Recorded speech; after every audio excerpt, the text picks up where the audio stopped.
né, Paulo? Por aí. E aí, é, a gente faz mensalmente, já desde lá, uma reunião que é um grupo aberto, que você pode levar seus casos, você pode levar suas dúvidas, você pode tomar sua cerveja e ouvir. Então, é um grupo muito, muito legal.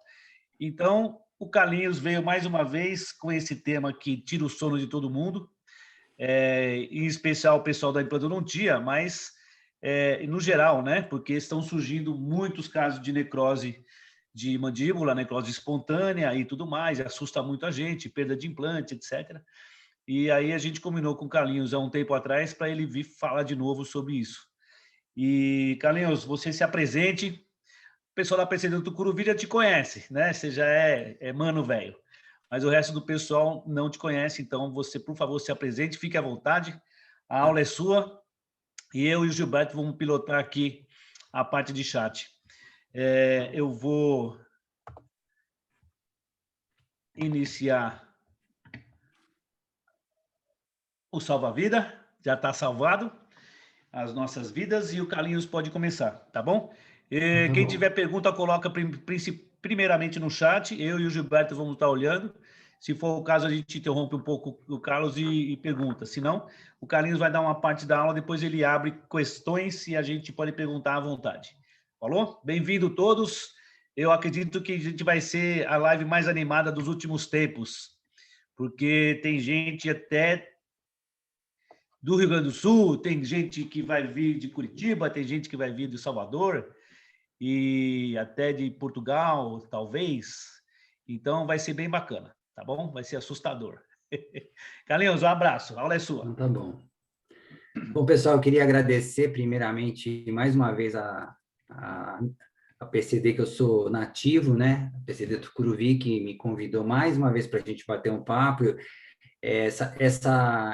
Não gosto de falar essa aula, porque acho que é mais um bate-papo, é diferente da última vez que isso aqui evoluiu, tá? Tenho mais alguma coisa que eu acrescentei, em matéria de caso, em matéria de novas, como é que se diz? É, novo enfoque, tá? Um enfoque mais diferente, porque antigamente o pessoal falava assim, eu queria que você falasse de alendronato, queria que você falasse de bifosfonato. Só que não, pessoal. Só para iniciar, eu sou o Carlos Filgueira, eu sou periodontista de formação, eu dei aula há 22 anos de implantes, na PCD de Pinheiros, o Alex está aí, prazer revê-lo. E como o implante é uma especialidade, digamos assim, multidisciplinar, você precisa saber prótese, você precisa saber periodontia, você precisa saber cirurgia, você precisa saber estética, reabilitação, você precisa saber tudo, tá? Para fazer mais ou menos os casos. Então, esse assunto é uma coisa que vem aparecendo em muitas rodas, nos congressões, alguém fala alguma coisinha, e quando me pediram para falar sobre bifosfonato, não dá para falar sobre bifosfonato, por quê? A gente tem que se ater aos antirreabsortivos, e o bisfosfonato é uma parte desses medicamentos antirreabsortivos, para evitar a reabsorção óssea, tá? E além do bisfosfonato, tem os denosumabs, e tem mais alguns outros que são usados principalmente, os antiangiogênicos, que são utilizados em oftalmologia também, mas eu não vou me ater a isso. Como eu tenho um enfoque basicamente clínico, eu vou dar uma pincelada boa na parte teórica, para depois a gente desenvolver em cima de alguns casos, tá? Então, eu vou passar, você, assim, o mais objetivo possível para a gente fazer um bate-papo mais que não fique cansativo, e depois a gente coloca as nossas posições, o que achar, acho que a gente desenvolve mais assim, tá bom, pessoal? Então, vamos até, a partir de hoje, não fala só em bifosfonato, que eu vou até mostrar um caso que é típico disso. A gente tem que ampliar o nosso conhecimento, a gente tem que pensar em toda a medicação anti-reabsorção óssea, tá? Bifosfonatos e denosumabs. E por que o dentista precisa saber sobre os bisfosfonatos? Porque A fisiologia óssea, né, a fisiologia dos maxilares, óssea no corpo, de uma forma geral, está sempre num processo de remodelação constante. E porque tem microtraumas constantes, tá? Então, eu vou ter que dar uma pincelada naquela fisiologia óssea, aquela coisa de célula, né? Então, o que a gente tem? O osso normal, ele tem um aspecto, e o osso com reabsorção, ele tem um aspecto diferente, muito mais poroso, né? Muito mais fragilizado. E quando acontece um desequilíbrio e ele está em constante remodelação, tá sendo reabsorvido, os ortodontistas aqui, se tem alguém que faz orto, isso é o dia a dia do ortodontista. Você puxa o dente, tá reabsorvendo de um lado e remodelando do outro, tá? O implante, mais ou menos a mesma coisa. Você coloca o implante, tem uma fisiologia óssea que vai modificar ao longo do tempo, tá? Então, o que a gente tem? Nós temos as células dos osteoclastos, que são responsáveis pelas reabsorções ósseas, osteoblastos, né, que são da neoformação, que está errado, perdão, pessoal. E os osteócitos são as células que mantêm esse osso, tá? Eu vou passar um filminho didático de mais ou menos como é que é esse mecanismo dinâmico, tá?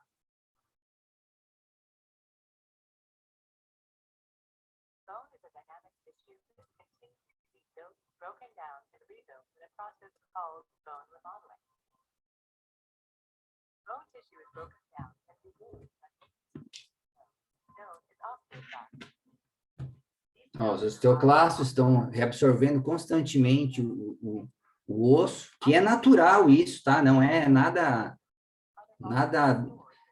doentio, digamos assim, né? Nada fora do convencional. Isso é um processo dinâmico, só que ele é dinâmico. Ao mesmo tempo que ele está sendo reabsorvido, as outras células, os osteoblastos, estão repondo isso de uma forma diferente, tá? Então, esse aqui é bonitinho, os nossos osteoclastos, ó.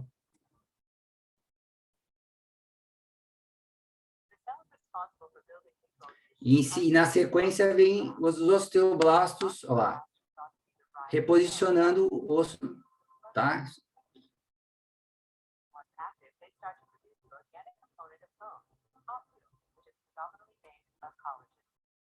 E os osteócitos são as células que ficam permanecendo aí.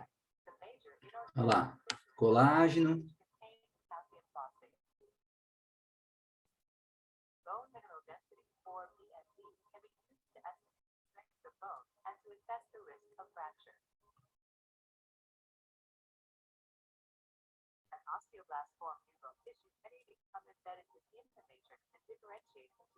Olha lá, transformando no osso, que é o nosso dia a dia. Os osteócitos são as células que permanecem ali, tá? Isso é só para a gente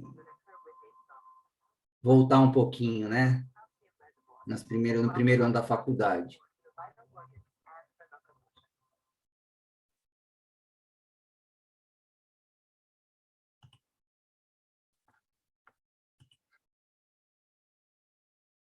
Olha lá, aqui já é uma coisa mais, um desenho, né, dos osteoblastos, os osteoclastos, tal, eles se reabsorvem e na sequência vem as células.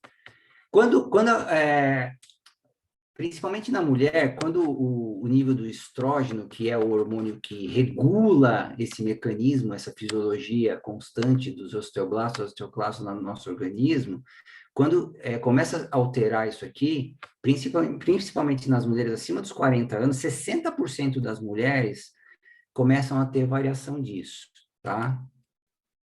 Ó, estrógeno, osteoclasto forma osso. Isso aqui até aí não tem novidade nenhuma, né? E quando tem a deficiência, principalmente na pós-menopausa, isso aqui, a reabsorção começa a ficar mais ativa, tá? E esse desequilíbrio vai começando a ter perda óssea. Aí nenhuma novidade, né? A famosa que as mulheres falam, que chega no consultório, eu tenho osteopenia, osteoporose e tal. Isso é uma coisa muito genérica para nós, tá? Para o paciente, ele sempre tem essa informação. Então, a gente tem que começar a prestar atenção nisso, tá? Quando o paciente faz terapia com anti-inflamatório, com corticoide, por vários motivos, né? Tem problemas de doenças crônicas, doenças autoimunes, eles começam a fazer terapia com corticoides, com imunossupressores, quando o paciente tiver hipertiroidismo, as alterações hormonais, principalmente na menopausa, quando o paciente tem história de metástase óssea ou doença de câncer, tá? A gente tem que começar, o mieloma, né, que é um do tipo de câncer. Quando isso aparecer no seu consultório, você tem que ligar o alerta, tá? Por quê? Provavelmente esse paciente ele já tomou algum tipo de antirreabsortivo, já tomou, ou está tomando, ou vai tomar. Tá? Então, a gente tem que pensar nesse sentido. Eu nunca peguei um caso, mas pode ser que um paciente seu que você está tratando agora, ele vai começar a tomar isso. Tá? Então, a gente tem que ter isso em mente. Então, os bisfosfonatos, o que são? São medicamentos administrados não pelos dentistas, pelos médicos, pelo ginecologista, pelo geriatra, pelo endócrino, pelo clínico geral, lá do posto de saúde, o médico cardiologista, às vezes, prescreve, e seu paciente tomou ou está tomando, ou tomou em algum período da vida, tá? Que eles alteram o processo fisiológico dos ossos maxilares, podendo causar osteonecrose em diversos níveis, tá? Olha só, às vezes é uma coisa que eu estava falando com a Mara aí no começo, isso é muito assim, isso não faz parte do meu dia a dia, até você cruzar com um caso desse. Na hora que você cruzar, você nunca mais esquece, tá? E por que nos maxilares? Tá? Por que a gente tem que ter? Para você ter uma ideia, a crista óssea, ela tem uma remodelação 10 vezes maior que a tíbia. A gente não estuda isso, né? A gente não tem essa noção, né? A mandíbula é 3,5 maior a remodelação óssea do que a tíbia. O osso alveolar ele possui uma captação muito maior do bisfosfonato, porque o bifosfonato, vou só citar isso aqui, tá? Eu não vou me aprofundar nisso. Ele tem um mecanismo que ele adere à hidroxiapatita e ele tem uma vida média de até 8 anos. De 8 a 11 anos. Então, se o paciente tomar um bifosfonato, aquilo pode permanecer na estrutura óssea do seu paciente durante 11 anos. Então, ele não vai lembrar. Tá? Então, a gente tem que fazer... Vamos prestando atenção nisso que a gente está conversando, né? Ele tem uma remodelação muito maior do que os outros ossos do esqueleto, tá? O adulto, os maxilares. Então, ele tem uma remodelação maior. Então, o que são os bifosfonatos? Né? Isso que eu estou falando. É um análogo sintético do pirofosfato. Pirofosfato é um fosfato endógeno, né? Regulador fisiológico da calcificação óssea. Então, ele é um pirofosfato sintético, né? Presente no sangue e na urina, o pirofosfato, que regula isso, né? Baseado no estrógeno. O pirofosfato ele é muito parecido, né? Molecularmente com o bifosfonato. Então, quando o pirofosfato começa a cair no nosso organismo, o médico vem e dá um bifosfonato, né? Que são potentes inibidores da reabsorção e se liga à hidroxiapatita, aderidos por muitos anos, tá? Então, a gente tem que se ater a isso, tá? Quando que ele é indicado? Na senhorinha que está com osteoporose, osteopenia, mulher pós-menopausa, doença de Paget, que é um câncer, um tipo de câncer. Sempre que seu paciente relatar que ele tem ou teve um histórico de câncer, a gente tem que aprofundar muito nossa anamnese por causa disso. Porque ele pode ter tomado uma medicação que ele não vai lembrar o nome. Eu tomei cálcio. É muito comum isso, tá? Você pergunta, você está tomando algum remédio? Você já tomou? Não, só tomei cálcio. Então, a gente tem que aprofundar para descobrir se ou era um bifosfonato ou um denosumab, que é um outro tipo de medicação que a gente vai conversar daqui a pouquinho, tá? Que a gente não se atém, tá? Inclusive, na última palestra, a gente nem comentou disso, eu só citei, e agora o denosumab é uma medicação muito comum, tá? Porque ele tem um mecanismo diferente, ele é uma medicação ele é mais moderno, tá? E os médicos até preferem. Depois a gente vai conversar sobre isso. No mieloma, lá, um histórico de câncer, né? Quando o paciente apresentou um tratamento de mieloma, metástase óssea, principalmente da mama, da próstata e do pulmão, tá? Então, o primeiro medicamento que ele tomou é um bifosfonato, tá? E hoje em dia, os pacientes, as senhorinhas, os homens também, né? Estão tomando denosumab, muito comum, tá? Inclusive, eu me lembro que na última palestra que a gente teve lá na PCD, até o Wagner falou que ele conhecia. Então, ele é um vilão? Ah, o bifosfonato é um vilão da odontologia? Não, porque ele aumentou muito a qualidade de vida dos pacientes, tá? Então, se você comparar os benefícios que ele trouxe, ele pode ter salvado a pessoa da morte com câncer, né? Só que, para você ter uma ideia, os bifosfonatos, mais de 190 milhões de prescrições mundiais a cada ano. E os endovenosos, os bifosfonatos endovenosos, 2,5 milhões de prescrições. Então, não é uma medicação rara. Cada dia é mais comum, tá? No nosso dia a dia, tá? E não é a gente que prescreve. Então, a gente tem que se ater muito, muito com isso. Então, o bifosfonato, como eu tinha falado, ele atua isso aqui só para citar, tá? O mecanismo de interação dele, ele funciona nos osteoclastos, ele inibe a diferenciação dos osteoclastos, ele inibe a ação dos osteoclastos, então ele está evitando a reabsorção óssea, tá? Por isso que a gente fala das células ali antes. E ele induz a apoptose dos osteoclastos. Na verdade, a apoptose é a morte, tá? Dessas células. Então, ele atua nas células, tá? E ele é usado para também, olha só que interessante. Eu estava falando com a Mara que ela faz implante, olha como a gente tem que ampliar o nosso pensamento. Nas células tumorais, ele induz a apoptose é a morte das células tumorais, ele inibe a proliferação tumoral, inibe a adesão e invasividade dos tumores. Isso quem vai tratar são os médicos. Até aí, a gente não tem nada a ver com isso. Só que nas células endoteliais, por exemplo, o periodontista, o implantodontista, que faz uma cirurgia e depois tem uma remodelação óssea, remodelação gengival. E olha só, o paciente que está tomando o bifosfonato, ele vai ter uma cicatrização diferente. Olha como a gente tem que ampliar o nosso pensamento, não pensar só no osso. E nas células epiteliais, também ele induz a apoptose das células, inibe a proliferação celular, retardando o reparo nas mucosas bucais. Então, você faz uma cirurgia, quem faz? Eu sou periodontista, mas cirurgia periodontal hoje só estética, praticamente. O resultado pode ser mais pobre se ele estiver tomando um bifosfonato. Então, vamos ampliar o nosso pensamento, nossa visão. Não é só para implante, pessoal. O periodontista também tem que se ater a isso.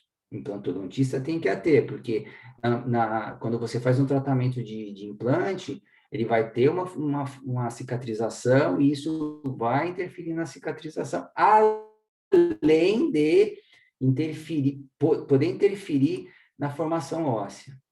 Tipos de bifosfonatos. Isso aqui é só uma coisa teórica. Os não nitrogenados, os menos potentes, são pouco utilizados, nitrogenados, novos e mais potentes. Pamodronato, ibandronato, alendronato, zolendronato. Então, tem os dois tipos, o via oral e o endovenosa. O via oral, ele é menos potente e a absorção dele é menor. E o endovenosa, que nós vamos falar daqui a pouco também, só que ele é muito mais potente e a absorção dele é muito maior. Então, na nossa anamnese, vai conversar com o paciente, tem que perguntar até a última, tá? No mercado do Brasil, os mais comuns, alendronato, Fosamax, risendronato, Actonel, via oral, ibandronato, Boniva, via oral, mas injetável, intravenoso, o zolendronato, Zometo, isso aqui é muito comum, tá? Intravenoso, pamidronato, Arédia, venoso, tá? Isso aqui é só para citar, são exemplos, tá, pessoal? Eu não vou... E aí, ó, olha só que a lista de bifosfonatos que pode aparecer. Tem que decorar isso aqui até o final, que a PCD vai soltar uma BMW para quem falar essa lista aqui inteira, né?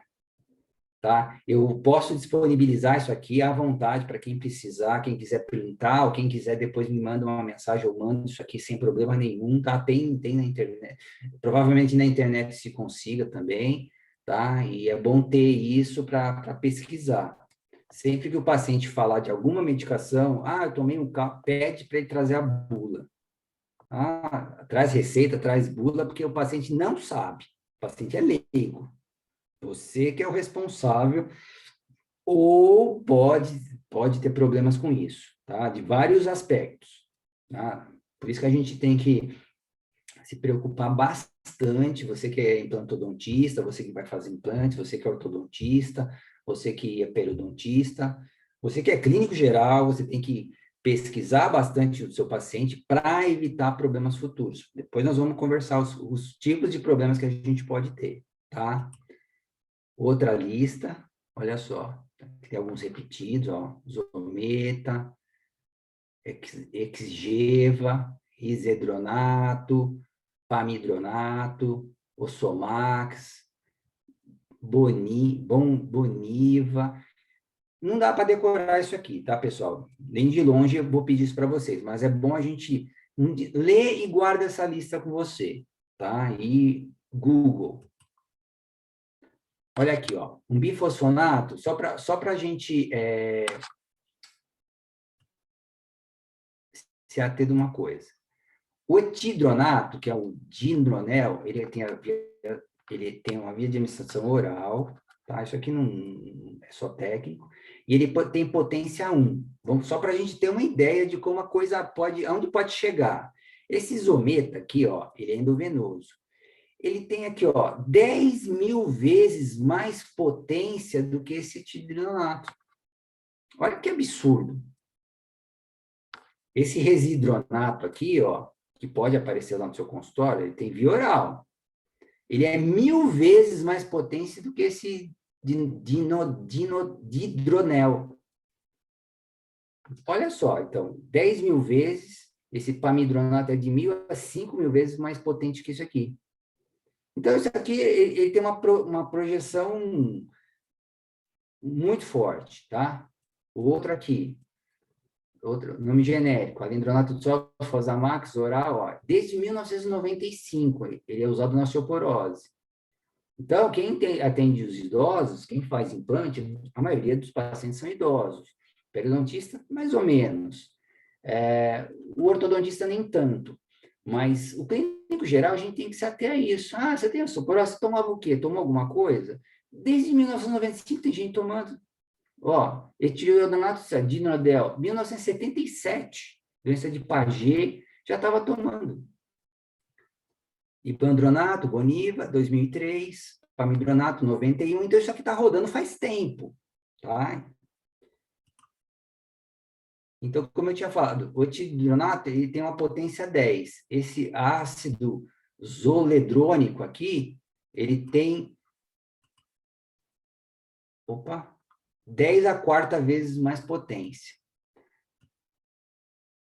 Então, por que começou essa conversa? Depois de 2003, né, esse Robert Marcus americano, ele começou a fazer estudos sobre esses bifosfonatos.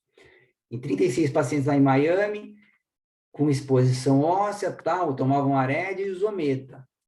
E ele começou a perceber que em 6, de 24 mais 6, de 36 estavam apresentando osteonecrose, tá? Depois a Novartis, aqui Novartis, notifica, em 2004, a Novartis lá nos Estados Unidos, que lá tudo dá processo. Então, se o paciente tomou remédio, teve osteonecrose, ele vai processar o dentista, ele vai processar o médico, vai processar o laboratório. Eles começaram a ter problema com isso. E aí, em 2005, a FDA começou a perceber 600 casos de osteonecrose, e começou a avisar o pessoal. Então, isso aqui começou como é que se diz? A chover esse tipo de problema lá, os processos, e lá a pegada é bem pesada. E aí, atualmente, como muita gente está tomando, os dentistas começaram a identificar isso no dia a dia. É como eu falei, você não se preocupa até você perceber, até aparecer isso no seu consultório, ou de algum colega que te liga, olha, está acontecendo, o que eu faço? Aí você começa a se preocupar. Então, a gente tem que perceber se isso pode acontecer no nosso consultório e montar uma estratégia, tá? Indicar os tratamentos da melhor forma possível, tá? Fazer uma anamnese bem apurada, porque o paciente ele é leigo, ele não sabe se está tomando isso. Muitas vezes ele não sabe se está tomando, ou se ele tomou há muito tempo atrás, por exemplo, se ele tomou isso há 8 anos atrás, pode interferir no seu tratamento. E ele não vai lembrar. Eu não lembro que eu tomei 8 anos atrás, né? E exigir da senhorinha, do senhor lá, às vezes, para ele lembrar, né? É um pouco complexo. Então, se a gente perceber que está acontecendo isso, ele está tomando essa medicação, e você detectar, você tem que montar uma estratégia no sentido de entender, de esclarecer o paciente e de planejar o melhor tratamento na melhor hora possível, tá? Eu vou contar um caso que eu tive no consultório de uma senhora que estava fazendo quimioterapia e o dente dela quebrou. Ela era minha paciente, ela estava tratando, estava tudo em ordem, e ela foi morder lá a comida dela e o dente rachou no meio. E ela estava em tratamento no hospital aqui em São Paulo. E aí eu fiz uma cartinha, né? Ela me ligou e tinha um serviço de odontologia no hospital. Ela foi lá, o pessoal não quis tratar dela. Até o médico dela também falou que não deixava ela tratar, até que o dente começou a inchar. E aí eu extraí o dente dela. Ela veio até meu consultório, conversei com ela, que podia ter problemas, tal. Que o pessoal lá não quis fazer, mas não quis fazer e não deu nenhuma possibilidade de tratamento, deixou ela com processo infeccioso. E ela não podia ficar com infecção. Eu liguei para o médico e falei, não, tira o dente dela. E eu tirei. 3 meses depois, teve osteonecrose na região. Aí o pessoal lá do serviço odontológico falou, então, não te falei que não precisava ter tirado? Mas precisava ter tirado. Ela tinha que optar, ou ficar com o processo infeccioso que podia disseminar, ou tirar o dente. Deu necrose, e podia não ter dado. Mas é um caso que você tem que administrar isso junto com o paciente, junto com o médico. Não deixar o paciente sem tratamento. Né? Dentro da sua estratégia de tratamento, você estabelece isso e esclarece o paciente que isso pode acontecer. Ela sabia que isso poderia acontecer, mas ela optou em fazer do que ficar com um processo infeccioso severo na boca, o dente rachado no meio, não conseguia comer, não conseguia falar, não conseguia fazer nada, tá? Então, ó, os bifosfonatos via oral, eles têm uma menor incidência de osteonecrose. Teoricamente, a possibilidade de acontecer a osteonecrose é 0,5%. É muito? É pouco? Eu acho pouco, tá? É aquela história, quem fala assim, avião cai. Quem fala que não cai, cai muito pouco. Mas o dia que você estiver dentro, você vai se preocupar, tá? Então, 0,5% não é para se preocupar, mas é para ter um alerta ligado. Então, você vai fazer um implante, o paciente que tomou um bifosfonato oral. Você tem que falar para ele, é o seguinte, existe a possibilidade de 0,5% de hoje ou futuramente, o senhor ou a senhora ter um problema ósseo, não pelo implante, não pelo tratamento que eu vou fazer agora, mas pela medicação que a senhora tomou, que o médico prescreveu para a senhora. Tá? Então, se um dia acontecer, a gente vai ter que ver como trata isso, mas se acontecer, a causa disso é essa medicação que a senhora tomou. Se for endovenosa, que é via oral, 0,5%. Se for injetável, a incidência chega até 18%. Então, aí já é para começar, às vezes até contraindicar um implante. Eu, particularmente, contraindico, tá? Eu faço implante, dei aula de implante, eu ganho dinheiro fazendo implante, mas eu prefiro, eu estou numa fase da vida que eu estou fugindo um pouco de dor de cabeça. Então, em 18%, se tiver uma outra possibilidade, às vezes eu opto por isso, ou divido essa responsabilidade com o paciente. tá? Então, às vezes me perguntam, como é que é? Gravem isso aqui. Se seu paciente toma ou tomou bifosfonatos nos últimos 10 anos, ele tem uma possibilidade de 5% de acontecer uma necrose maxilar, tanto no maxilar quanto na mandíbula. Se ele tomou uma injeção, tá? Isso sobe para 18%. Então, diante disso, você vai propor o tratamento para o seu paciente, tá? Então, como diagnosticar, depois que aconteceu, tá? Agora nós vamos começar a passar para a parte ruim da medicação. Como é que você vai diagnosticar? Se o paciente apresenta uma necrose, tá? Uma necrose óssea, uma exposição óssea, não quer dizer que seja uma osteonecrose. Mas se ela tiver lá há 3 ou 4 meses, aí você já pode dizer que é uma osteonecrose, tá? Porque se, por exemplo, uma prótese machucou, pode expor o osso. Se uma comida, ela, dependendo da comida, machucou, expôs, uma gengiva de um perfil fino, fica mais propenso a isso. Mas se aquilo expôs e aquilo ficou lá exposto durante 3 meses ou 4 meses, ou 12 semanas, você já tem que dar o diagnóstico de osteonecrose. Aí você tem que pesquisar, mas tomou o bifosfonato ou não, tá? Aqui, ó, pacientes que utilizam ou com histórico de ingestão de bifosfonato. Então, muita gente só vai começar a conversar sobre essa medicação depois que o negócio já apareceu. E aí? Você não me falou nada. Por isso que a gente tem que apurar o nosso conhecimento, tá? Pacientes que não receberam radioterapia na região. Se ele é um paciente que fez radioterapia, isso, para o resto da vida, ele pode ter osteoradionecrose, que é outra coisa. É muito parecido, pode acontecer pelo resto da vida, porque é acumulativo. Então, você tem que saber diferenciar se é osteoradionecrose ou se é uma necrose por bifosfonatos ou de denosumab. Isso vai doer muito, né? Porque vai apresentar uma inflamação persistente, além desses sintomas aqui. Pode apresentar drenagem ou secreção, e a história médica você vai ter que avaliar se ele já tomou algum tipo de medicamento para câncer, para osteoporose, para N possibilidades, tá? Então, a gente vai abrir nosso pensamento aqui para, na hora que a gente... E a história odontológica, se ele usava prótese, se o cara tinha algum vício, se o cara usava cachimbo, um monte de coisa, tá? Isso pode interferir na exposição, tá, óssea. Fator de risco, como eu te falei, potência dos bifosfonatos e tempo de utilização. Se ele tomou qual tipo, tá?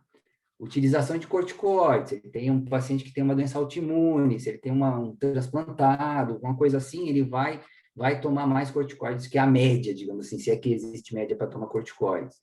Se ele tomou quimioterápico, se ele fez alguma cirurgia, então, por exemplo, fez uma cirurgia, deixou lá um sequestro ósseo, aquilo vai expor, não é uma necrose, é um outro tipo de intercorrência.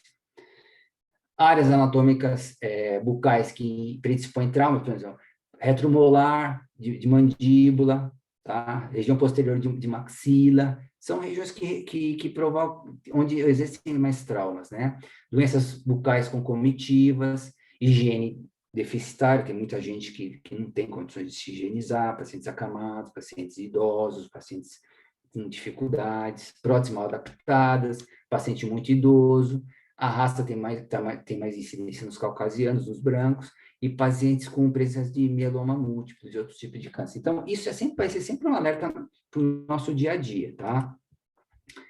E aí cai naquele outro, eu lembro do Wagner sempre que ele fala, os denosumabs, que não são bifosfonatos. Então, você tomou bifosfonato? Não. Eu tomei, ele nem sabe, mas ele tomou um outro remédio, um denosumab, que é o Prolia. Olha só, esse remédio está na moda agora, porque é uma injeção a cada 6 meses e pronto.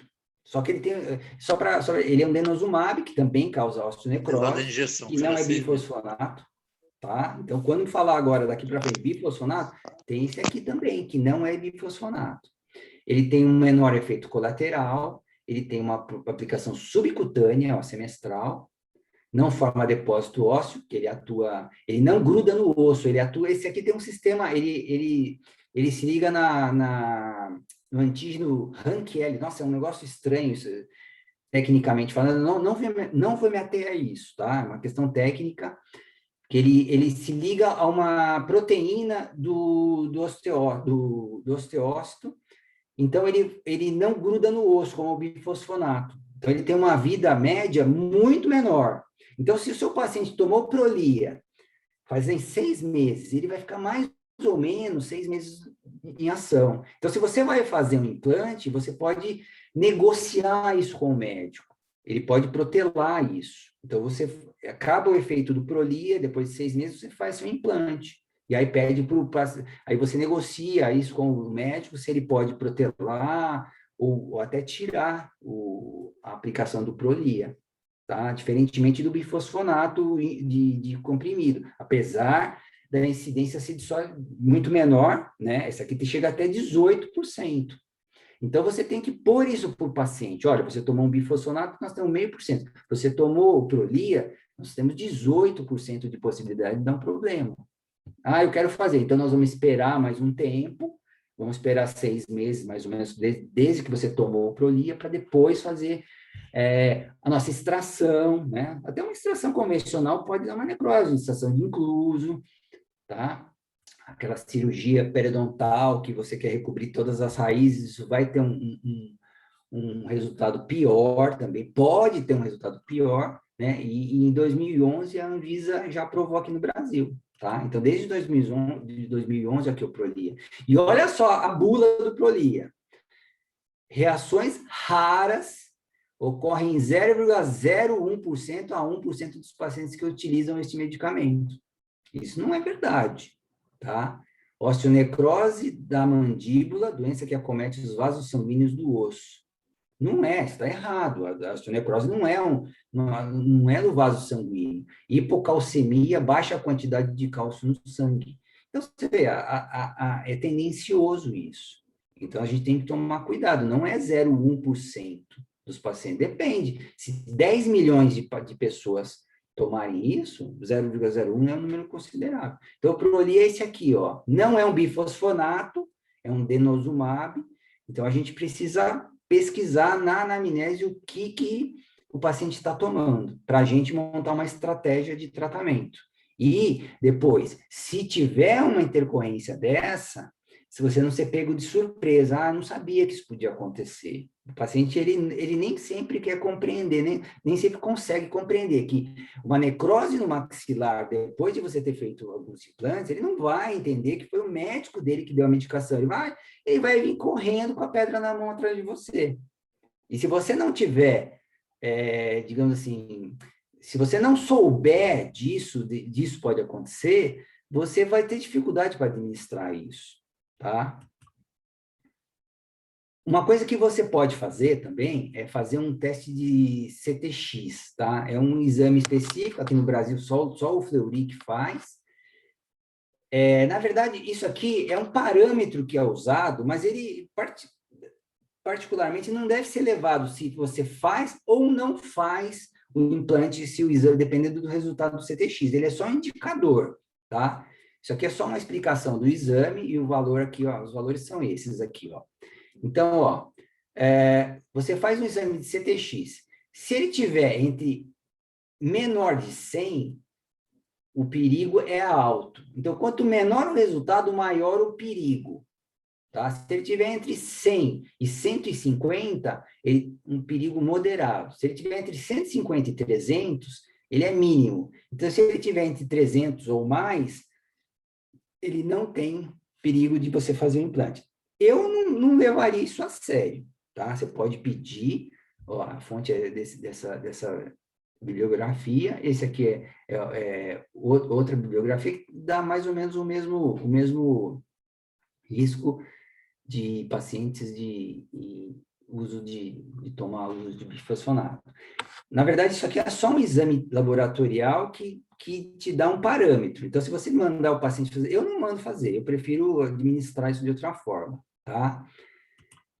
E os pacientes que já utilizam o bifosfonato, apesar do risco ser baixo, a melhor coisa é você orientar o paciente, tá? Você orientar que isso pode acontecer, você se documentar disso, que você orientou o paciente, porque na hora que se acontecer, como eu te falei, o avião cai, o avião quase não cai, né? Mas quando cai faz um estrago danado, né? E principalmente se você estiver dentro.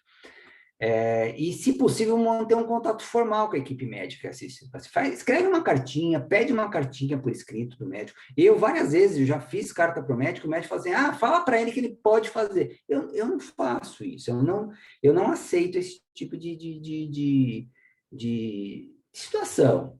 Eu escrevi para o médico tem que escrever para mim, porque isso é uma coisa que o paciente ele é leigo, ele não sabe explicar isso para a gente. Quem nunca passou por isso, né?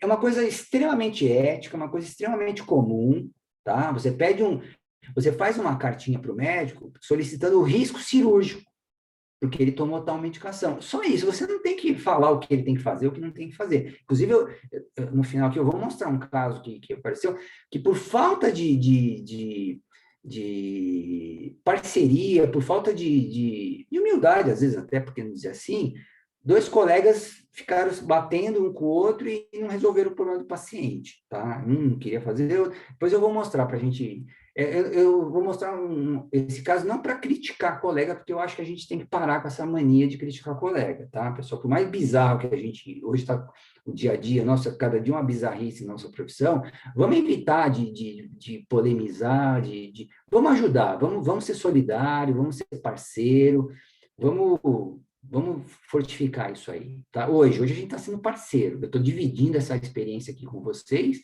no sentido de aumentar o aprendizado da gente, porque só o que a gente pode passar aqui é um pouco mais de aprendizado, tá? Então, por exemplo, o seu paciente vai começar um tratamento, né? E ele já utiliza o bifosfonato, você vai fazer um tratamento de dentística, ele é seguro, você não precisa se preocupar. Mas mesmo assim, você orienta seu paciente, existe a possibilidade de 0,5%. A chance de acontecer uma osteonecrose você fazendo um dentística, restauração, é remota, tá? Endodontia é relativamente seguro, se você tiver que eu não faço ainda, eu sou abençoado, né? Então, eu não faço ainda há muitos anos. Então, a possibilidade de acontecer uma necrose óssea no canal é muito pequena, mas ela existe, tá? E existem casos disso, tá? Um caso de cirurgia, dependendo do caso, se ele já está tomando bifosfonato, dependendo da situação, você contraindica, como eu falei. Se ele tomou, vai fazer uma extração que pode ser administrada, pode fazer mais para frente, ou pode não ser feita, evite fazer, negocie isso com o seu paciente, tá? A prótese é relativamente seguro, se for uma prótese convencional, uma prótese sobrepor, você pode fazer sem problema nenhum. A periodontia, também, apesar de ser seguro, dependendo do tipo de cirurgia, você contraindica.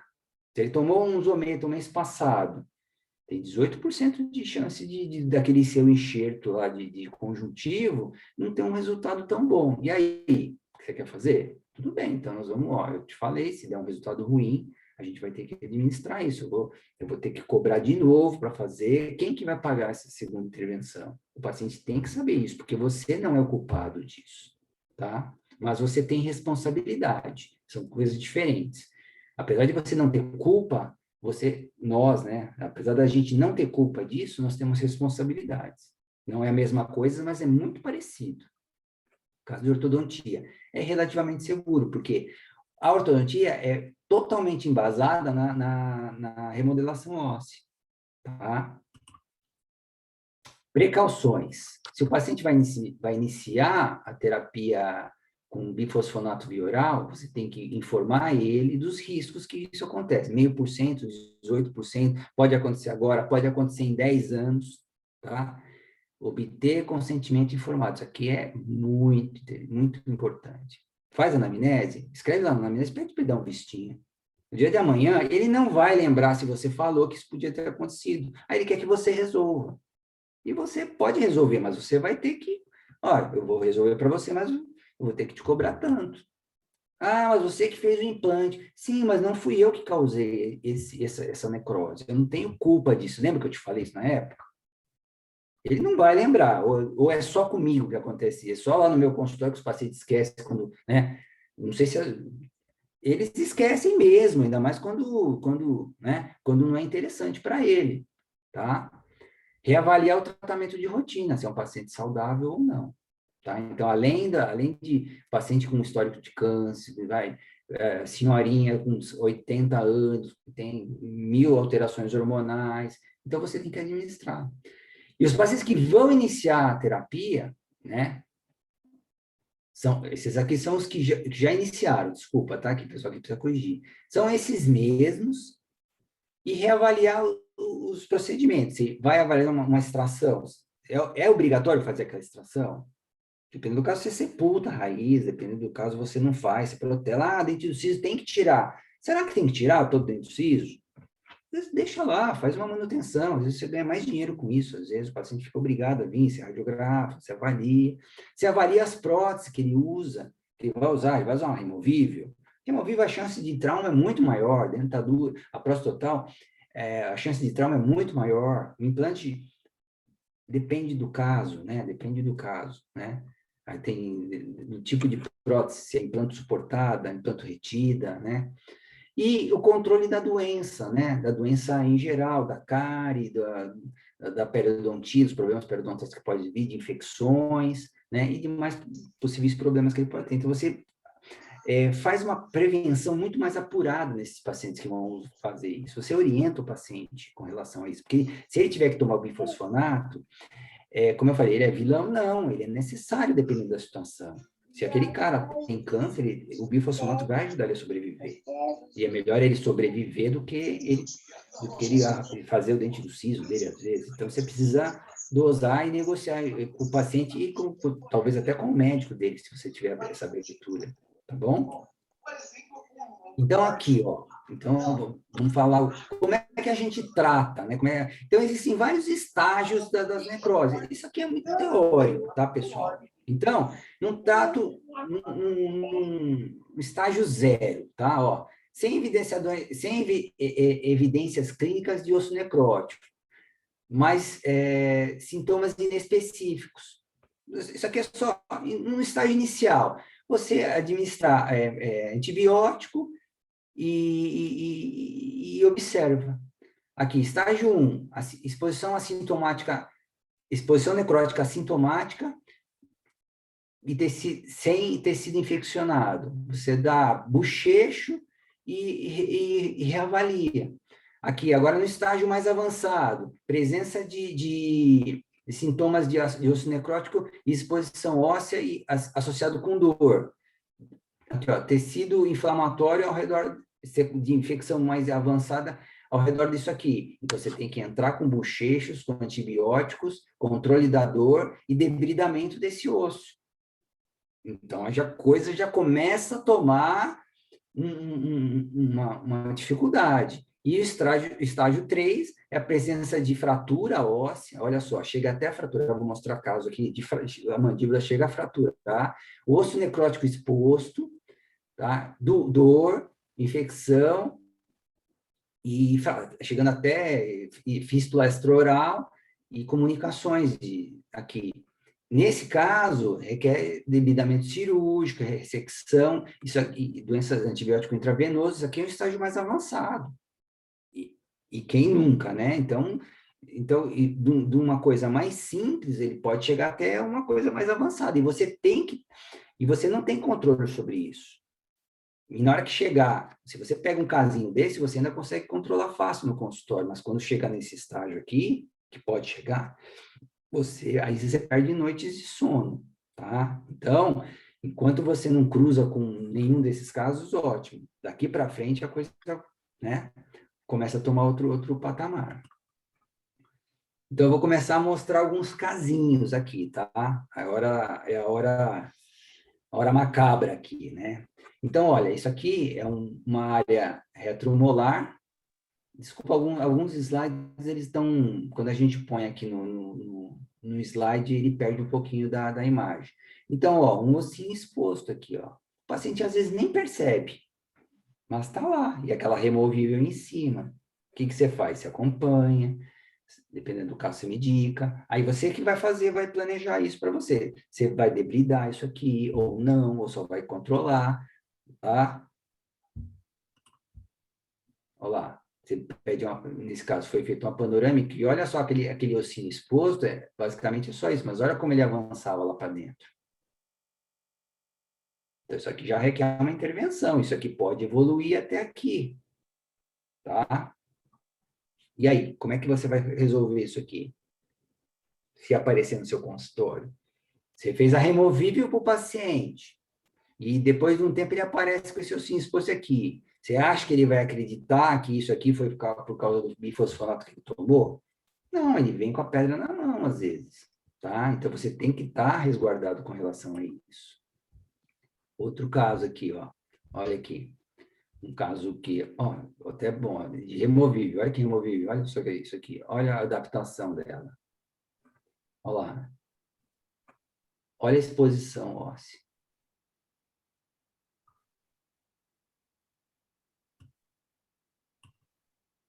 Tá? Então, é esse tipo de situação. Olha aqui, ó. Isso aqui pode acontecer no consultório de qualquer um de nós. Olha só. Como eu falei, outro caso aqui, ó. O paciente nem usa removível e o osso começou a expor aqui. Ué, por quê? Será que ele machucou com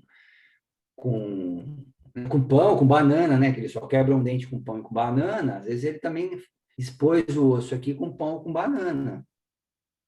Você às vezes fez isso aqui deve ser uma resina, você restaurou esse dente aqui, e depois dos dias aparece isso. Não tem nada a ver uma coisa com a outra, mas o paciente ele vai relacionar. Vai achar que foi o grampo, anestesia.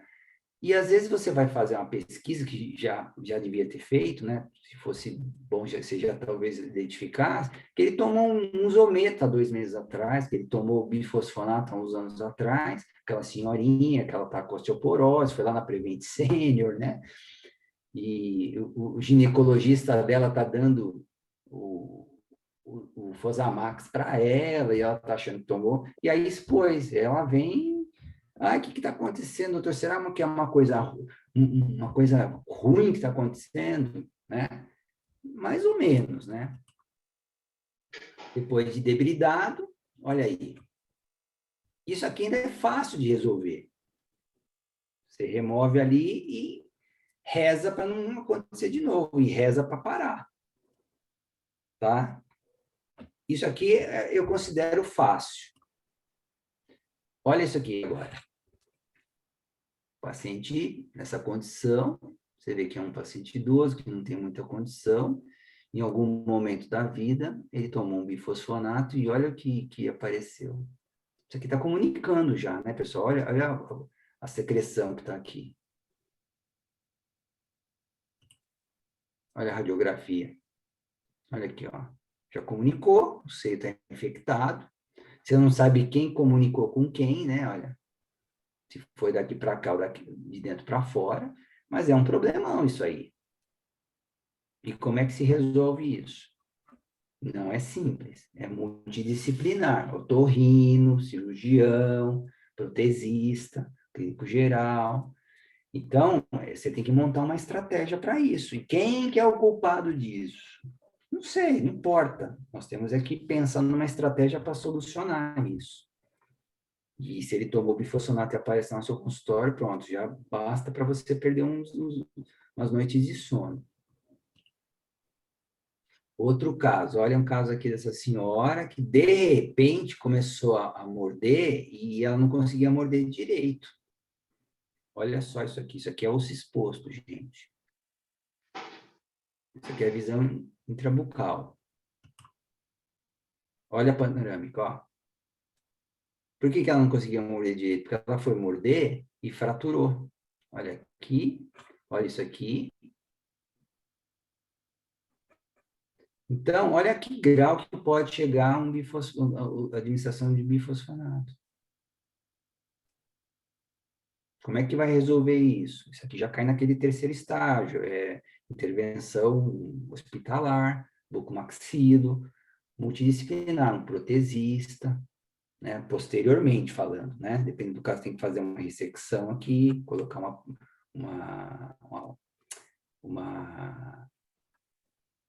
ancoragem, placa, talvez. Aí eu já não vou entrar nesse mérito. tá? Isso é uma coisa que requer uma avaliação mais profunda. Olha lá, tá? Mais específica. Bem aqui. E não foi pancada, não foi nada. De repente, a paciente foi morder e a boca deslocava. Aí vamos ver, tá?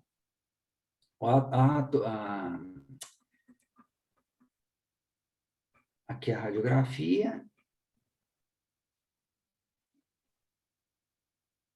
Aqui, ó. Olha lá. A tomo, né? Isso aqui é uma tomografia e isso aqui é uma imagem em 3D, dimensão 3D. Tá? E olha aí os implantodontistas, olha a imagem que a gente falou no começo, né? Quem nunca cruzou com um negócio desse aqui? Quando isso aqui aparece lá no seu consultório, olha que mix aqui, ó. Tal, isso aqui, eu nem sei o que é isso aqui, para ser sincero. Deve ser aqueles HT, aqueles negócios que nem existe mais. Com o-ring, que é uma coisa outra aqui, olha lá, ao redor do seu implante que você fez um dia. E o paciente vem com isso aqui lá. Olha o tecido todo inflamado aqui ao redor, esse osso totalmente exposto. E você que fez, vamos supor que você fez esses implantes aqui. O paciente aparece no seu consultório, ó, doutor, eu fiz esses implantes e eu tenho esse negocinho aparecendo aqui. Pronto.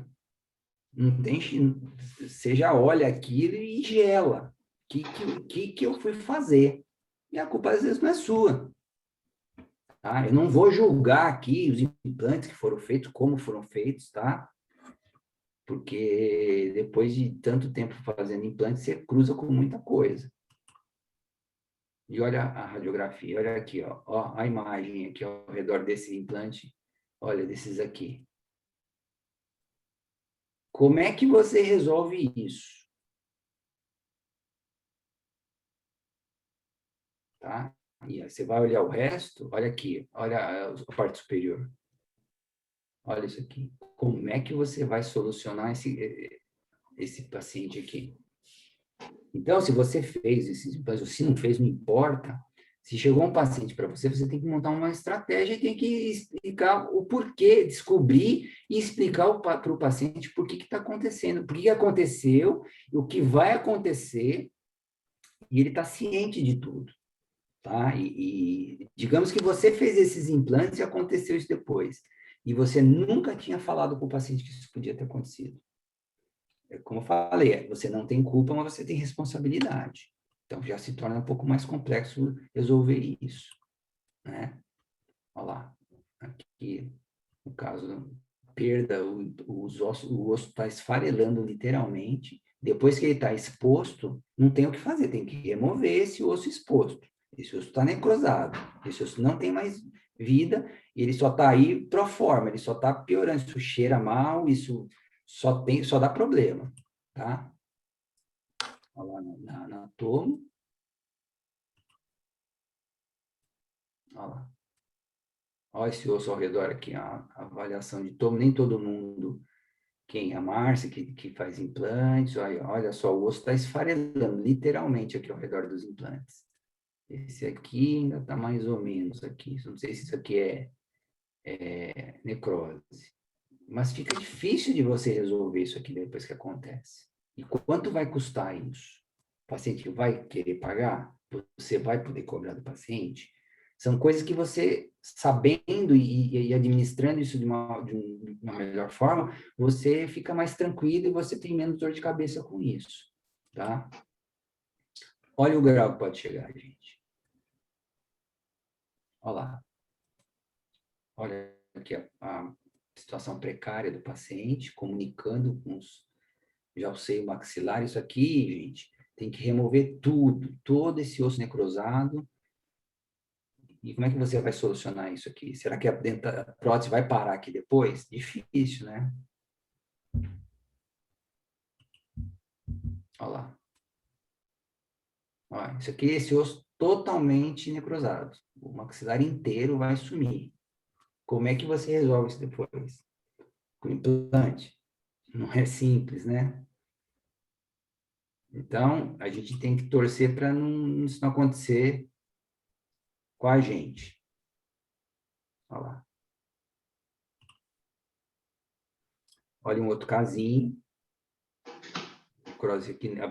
O paciente não usa prótese e de repente aparece isso.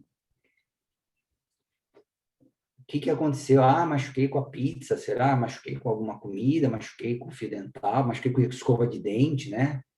Não, isso aqui tá clássico, tá lá, há 12 semanas lá, doendo, cheirando mal, o paciente fazendo bochecho lá com Listerine, que não adianta nada, tá? Não prescrevam Listerine, pessoal.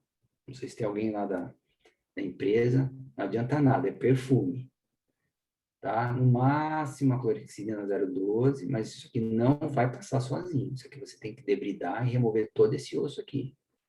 Estruturar bem, medicar o paciente, orientar ele, e se ele estiver fazendo, dependendo da medicação que ele estiver fazendo, pode acabar aqui e começar aqui. Então, tá? Olha lá, uma visão de outro ângulo. Ó, ele não usa removível, tá?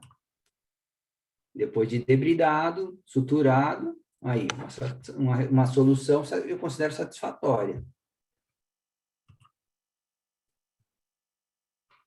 Esse aqui, outro caso. Esse é o primeiro caso. Olha lá, o laudo da tomografia. Olha, está quase fraturando. Está quase. Tá? E olha aqui, em 3D. Isso aqui é uma imagem tridimensional de uma tomografia. Tá? Hoje em dia, essa aqui deve ser antiga. Essa aqui é antiga, porque a tomografia hoje já melhorou bastante a qualidade, mas isso aqui está evoluindo até chegar aqui embaixo, aí ele vai morder alguma coisa e quebra, e fratura. A imagem da palatina da mandíbula. Uma reabsorção óssea por bifosfonato. A maioria desses casos são lá da USP, tá, pessoal? O Celso, do PCD de Pinheiros, trabalha lá. Para quem precisar indicar algum paciente, tá? Tá aqui o contato dele. Se precisar, depois entre em contato comigo ou com o Celso lá de Pinheiros, que ele trabalha lá. Dependendo do tipo de paciente, se você não quiser pôr a mão, é um ótimo, eu indico sempre que a maioria dos serviços da USP, eu sou uspiano, então é muito interessante, tá? E aqui, pessoal, eu vou compartilhar um caso com vocês, como eu falei no começo, é um caso meu, isso aqui,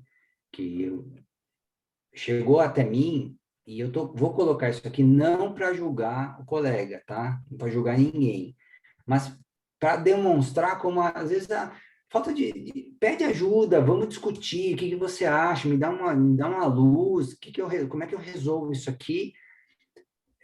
A paciente ficou, uma colega que encaminhou ela para um serviço, e vocês vão ver o que aconteceu. A colega tinha uma paciente de 82 anos, adenotivo, encaminha paciente tal para fazer a curetagem com margem de segurança, paciente está com necrose óssea, pelo bifosfonato que a mesma não mencionou na anamnese. Região do 31 mais 4, não sei o que é mais 4, 38. Situação ocorreu há mais de 18 meses.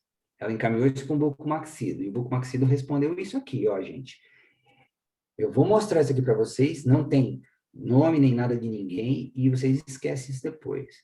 Realmente, a paciente possui sinais, sintomas e raio-x panorâmico compatíveis com osteonecrose por alendronato de sódio nas regiões anterior e posterior esquerda da mandíbula. Eu não sei por que alendronato, se ela nem citou. O tratamento recomendado é a curetagem óssea nas respectivas regiões, que provavelmente levará à perda dos implantes. Eu vou mostrar o caso, tá? Não há nenhum procedimento especial que necessite a internação hospitalar e, portanto, a doutora pode fazer em regime ambulatorial, já que não é necessária nenhuma estrutura especial nem materiais especiais. Tudo bem. A anamnese, e não se escreve anamnese, olha só, gente, nós somos colegas e a gente cruza com um negócio desse. É de responsabilidade profissional, não tendo o paciente a obrigação de mencionar os medicamentos que toma ou já tomou, se não for explicitamente perguntado sobre os mesmos. quando encaminhar um paciente a outro profissional, por não saber resolver, seja mais humilde e peça avaliação e conduta. E não mande uma carta determinando a conduta, se sabe o que tem que fazer, porque não faz. Coloco-me à disposição. Gente do céu, quando eu vi isso aqui, eu fiquei paralisado. E sabe o que aconteceu? Ninguém tratou a paciente. A paciente chegou para mim com esses 2 papéis. Eu falei, e aí, não resolveram? Então, olha só, a paciente, ela tomou, depois pesquisando, ela tomou bifosfonato há 9 anos atrás. É isso aqui, ó. Ela apareceu com essa exposição, esse implante. Vou mostrar um caso. Isso aqui ficou, essa foto não está das melhores. Aqui. Tem 2 implantes, tem uma exposição aqui, e tem aqui também.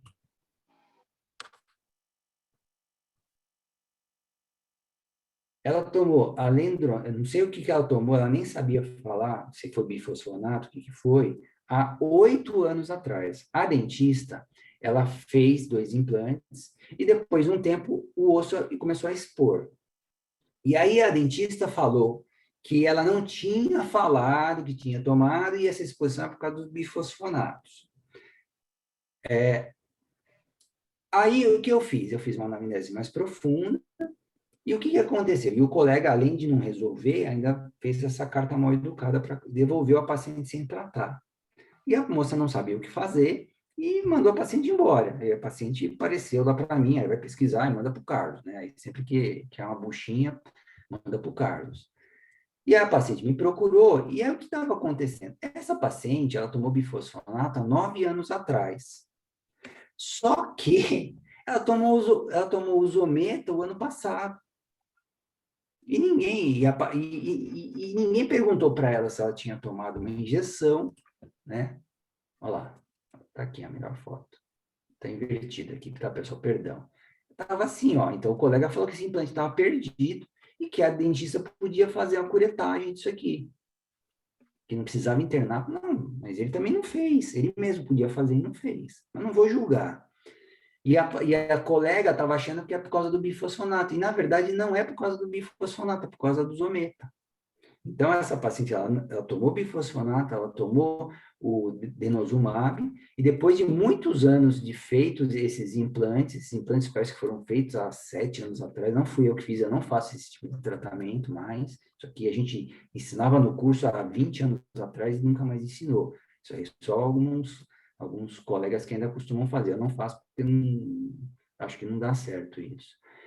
E exposto aqui, exposto lá. Então, veio para mim, combinei com a paciente, expliquei tudo o que aconteceu e que poderia acontecer ainda, e tratei a paciente. Olha lá, aqui como está, bem exposto. Esse implante aqui, esse óleo, né, parece que está perdido mesmo. A paciente mesmo, está perdido? Eu falei, olha, eu só vou saber depois que eu mexer. Olhando, não dá para ter certeza, parece, tá? Mas, e lá atrás? Aqui, bem aqui, estava começando a expor. Mesma foto, mesma aqui, agora sim, tá, pessoal? Desculpa, eu não cortei. Olha lá, fiz a curetagem, removi aquele osso exposto aqui, removi o osso exposto ao redor do implante. Eu podia ter sacrificado esse implante? Podia. Mas eu ia deixar a paciente sem um tratamento, na verdade. Se eu remover esse implante aqui, o que ela vai fazer só com isso? Ela não queria, mas ela tem 82, 84 anos. Removi esse osso necrótico daqui, removi o daqui, removi o lá de trás. Olha lá, agora sim, na ordem correta. Ó, suturei. Cadê o osso exposto aqui? Ó? O implante estava firme. Eu combinei com ela. É o seguinte, eu vou manter isso aí. Ó, aqui está feio. Eu vou manter, a senhora usa essa prótese, depois, no primeiro momento. Aqui, ó, aqui. Removi a parte exposta. Olha lá, esse tipo de prótese. E agora ela vai substituir, vai fazer pelo menos mais 3 implantes aqui, sabendo que pode ter de novo uma necrose. Ela quer fazer assim mesmo, trocou a prótese. E é assim, pessoal. Então, você vê, esse caso eu mostrei por quê. Ah, porque eu sou melhor? Não. Porque, na verdade, com a minha anamnese, a gente percebeu que ela poderia ter esse problema a qualquer momento. O Zometa, depois de 6 meses, ele vai diminuir o efeito dele, aí pode ser feito os implantes. Tá? Então, a gente tem que apurar a nossa anamnese para evitar esse tipo de coisa no nosso consultório, porque às vezes pode se tornar muito difícil, muito traumático a solução disso aí. Tá bom, Ô, pessoal? Carlos, Então, eu te quis mostrar esse tipo de coisa para a gente apurar. Tá meu WhatsApp aqui, tá meu e-mail, e a qualquer momento eu estou à disposição para ajudar os colegas, tá? E aí acho que era bom a gente discutir em cima disso, as nossas experiências, as nossas vivências, acho que é produtivo, né? Tá bom? Então, era mais ou meu, menos isso. Eu fiz uma coisa bem simplificada, bem clínica, para a gente discutir em cima disso, tá bom? Carlos, deixa eu Estou à fazer uma primeira disposição. pergunta, depois a gente começa a dificultar um pouco. Eu já tive 2 ou 3 casos, pela descrição que você deu, de primeiro nível, segundo nível, né? Que já tem alguma exposição. Um era em torno de duas eram em torno de um implante e o outro era em torno de uma raiz, mas não tinha nada a ver com a raiz, como você falou, ela era da distal da raiz, era na região da raiz, mas era um pouco distal. Com curetagem, um antibiótico, por em torno de 20 dias, né? Resolveu. Assim, o implante, a gente sacrificou o implante e tal, porque estava muito ruim mesmo, mas o antibiótico resolveu. Quando que eu sei quanto tempo de antibiótico que eu tenho que ministrar, no mínimo, para saber que a minha intervenção não deu certo? E não tem uma regra, né, Lauro? Mas normalmente uma intervenção óssea, você dá 10 dias. Se não cedeu, E se já tô... for principalmente na região retromolar, aí na região posterior de mandíbula, você dá um antibiótico para gram-negativo, porque é muito comum infecções nessa região evoluir para angina de Ludwig. Então, sempre que você fizer uma intervenção nessa região de osteonecrose ou de qualquer outra coisa, você entra com antibiótico de espectro amplo, gram negativo e gram positivo, orienta o paciente que se evoluir para a região de pescoço, sublingual, para você ficar monitorando isso, porque se isso evoluir ruim para essa região de elevar, tem que internar o paciente, tá? Então, não existe uma regra, mas são 10 dias de antibiótico, aí é a sua escolha, né? Clavulin, uma associação de tetraciclina com metronidazol, né? Mas pelo menos 10 dias. Você erra por excesso, tá? É, Sempre erra por excesso. Não tem é, economia em antibiótico, tá? tá. Porque é assim, eu nunca encaminhei nenhum paciente lá para o hospital, né? Mas eu já indiquei para colegas, depois daquela palestra que você deu. Depois indiquei para o colega, falou, ó, lá tem um serviço assim, assim, assado. E o pessoal passou a utilizar. Porque Eu divulguei isso porque existem pacientes e pacientes, né? Não, é Dependendo porque do aparece, a grau. gente não sabe lidar com isso, né? Você É, fica surpreso, né?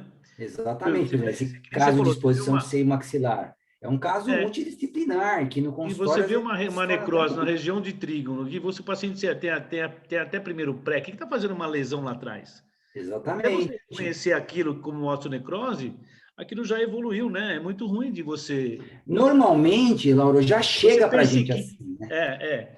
É. Normalmente já chega para a gente. Mas se a gente tiver essa, entre as preocupação mesmo, preocupação de você conversar, aquela senhorinha que vai ao consultório, você está tomando algum remédio para, a senhora tem osteopenia, alguma coisa?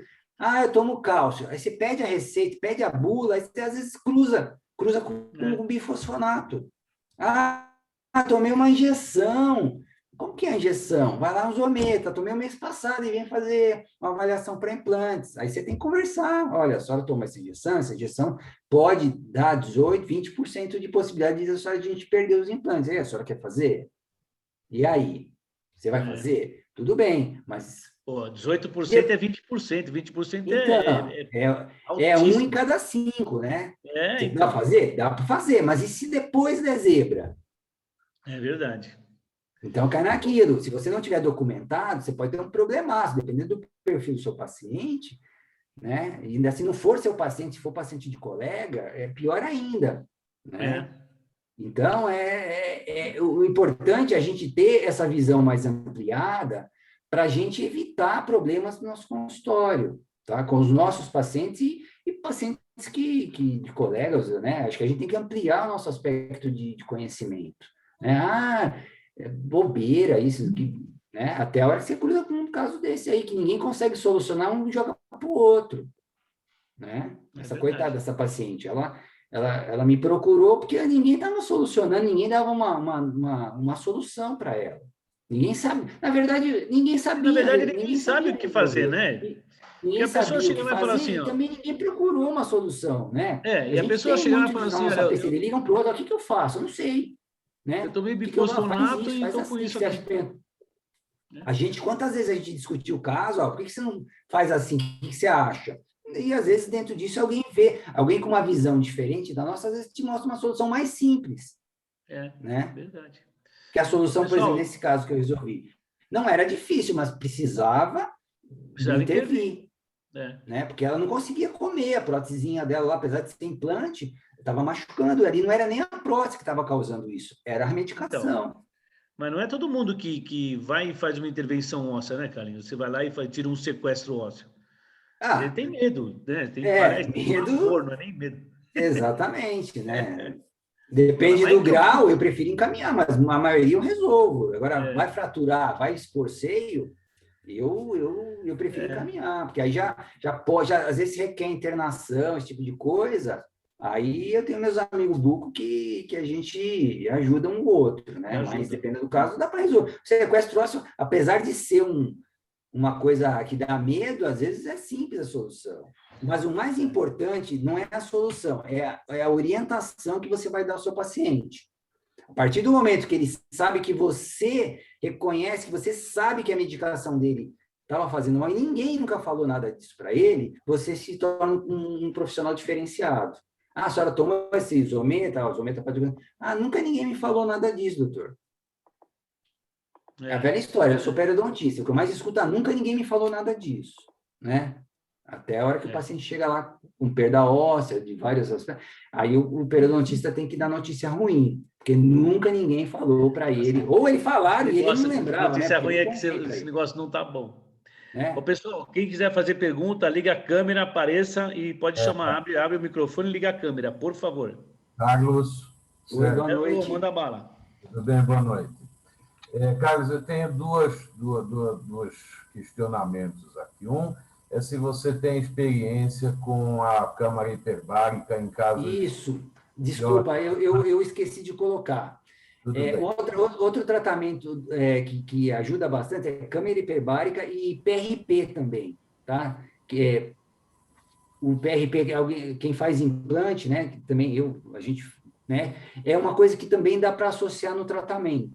Tá. Tá? Por exemplo, nesse A caso que eu câmara fiz, hiperbárica você orienta quanto tempo? Vai dependendo eu da não oriento porque a câmera, intensidade. eu oriento a procurar um médico. Tá. E o médico que determina isso, porque isso é uma orientação médica, não é o dentista que faz. Então, Tá. a gente sempre encaminha ele e sugere o E tem tratamento com câmera hiperbárica.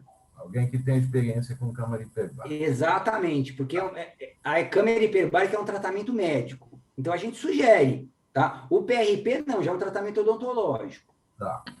Tá? Então, Ah, como é que se diz? São auxiliares na solução do caso, tá? Mas é muito legal a câmera hiperbárica. a outra coisa é, eu estou com uma cliente que chegou lá com implante fraturado, ela tem extremo livre na maxila, esse implante suportava uma removível e quebrou na metade, ficou 12 milímetros, era um implante longo, tinha 10 ou 12 milímetros dentro do osso fraturado e o implante quebrado, um implante de 4 milímetros. Imagina o que ela comeu, mas... o problema é que fraturou isso, eu fechei, fiz uma boa cobertura com antibiótico e aparentemente fechou o tecido mole, né? Sim. Não, o aspecto é bastante saudável, assim, do tecido mole remanescente, inclusive tem gengiva inserida, tudo fechando. Havia uma fístula que aparentemente está fechada também. Eu pedi a ela que procurasse o médico porque ela tomou ácido zoledrônico, zolendronato, né? Injetável, porque é portadora de câncer, teve câncer de mama, teve uma metástase óssea, isso já faz 10 anos que ela tomou o ácido zoledrônico. E eu pedi a ela que voltasse ao médico e se informasse a respeito, me informasse a respeito, e a resposta do médico foi via oral mesmo, assim, tipo, se ele quiser fazer, ele que assuma a responsabilidade. Quer dizer, foi um negócio assim bem estúpido, né? Mas é o que está acontecendo. Então, acontece muito isso, né? É até bom que os outros saibam também o que vão enfrentar.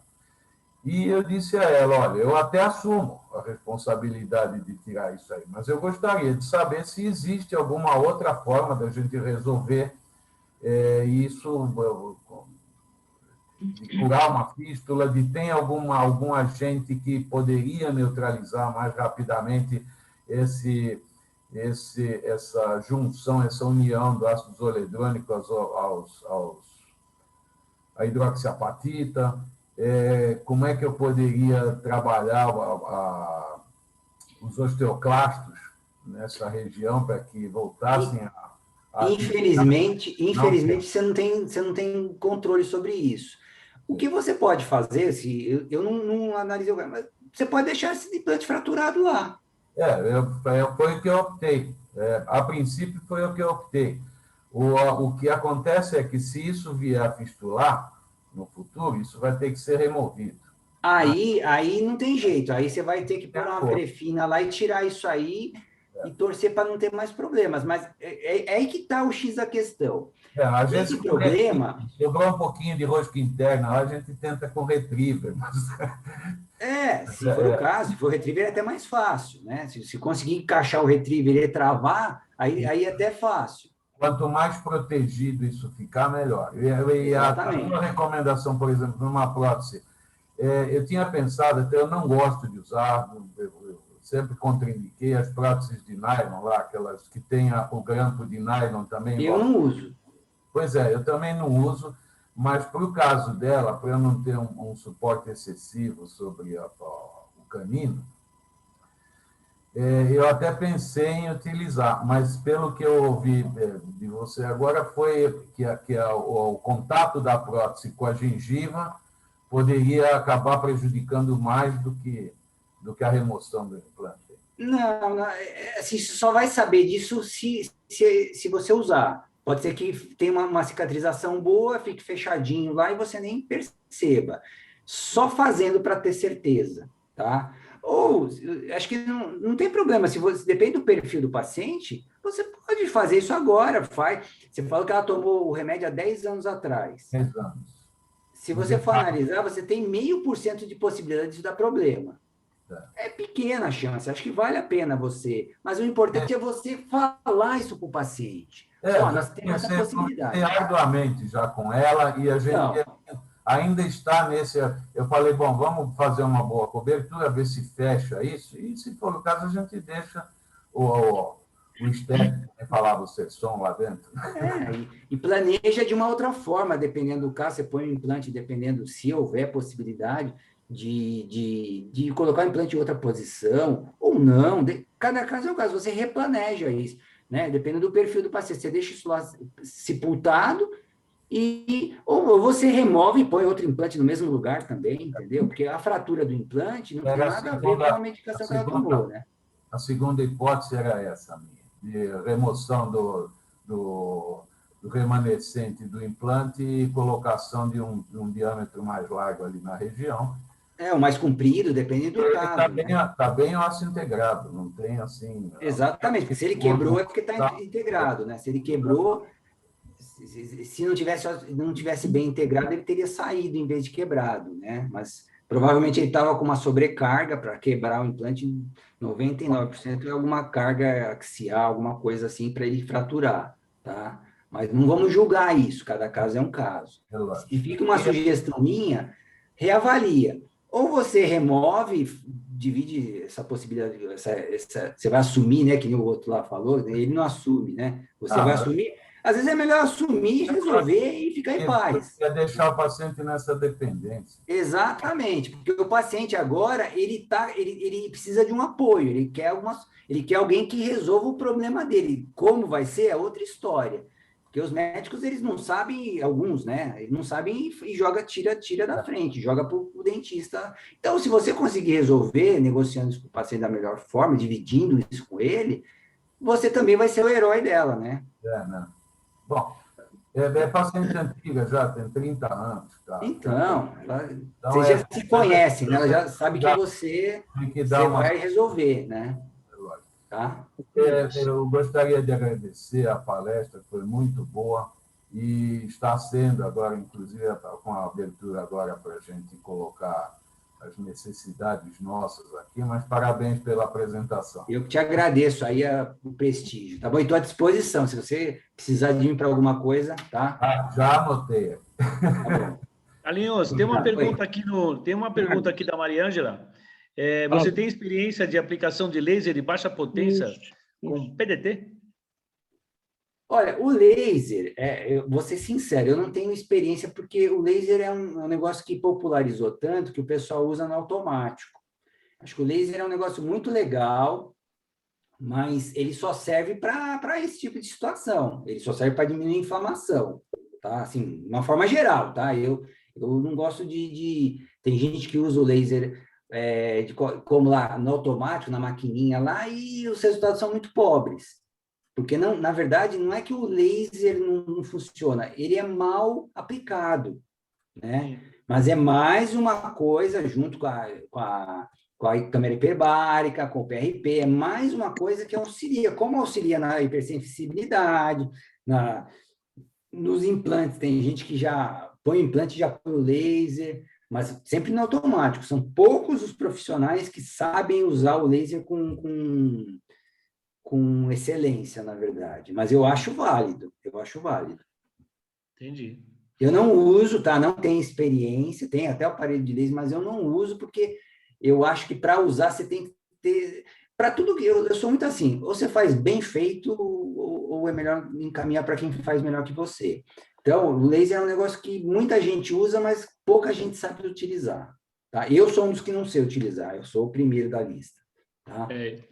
Eu tenho muito medo.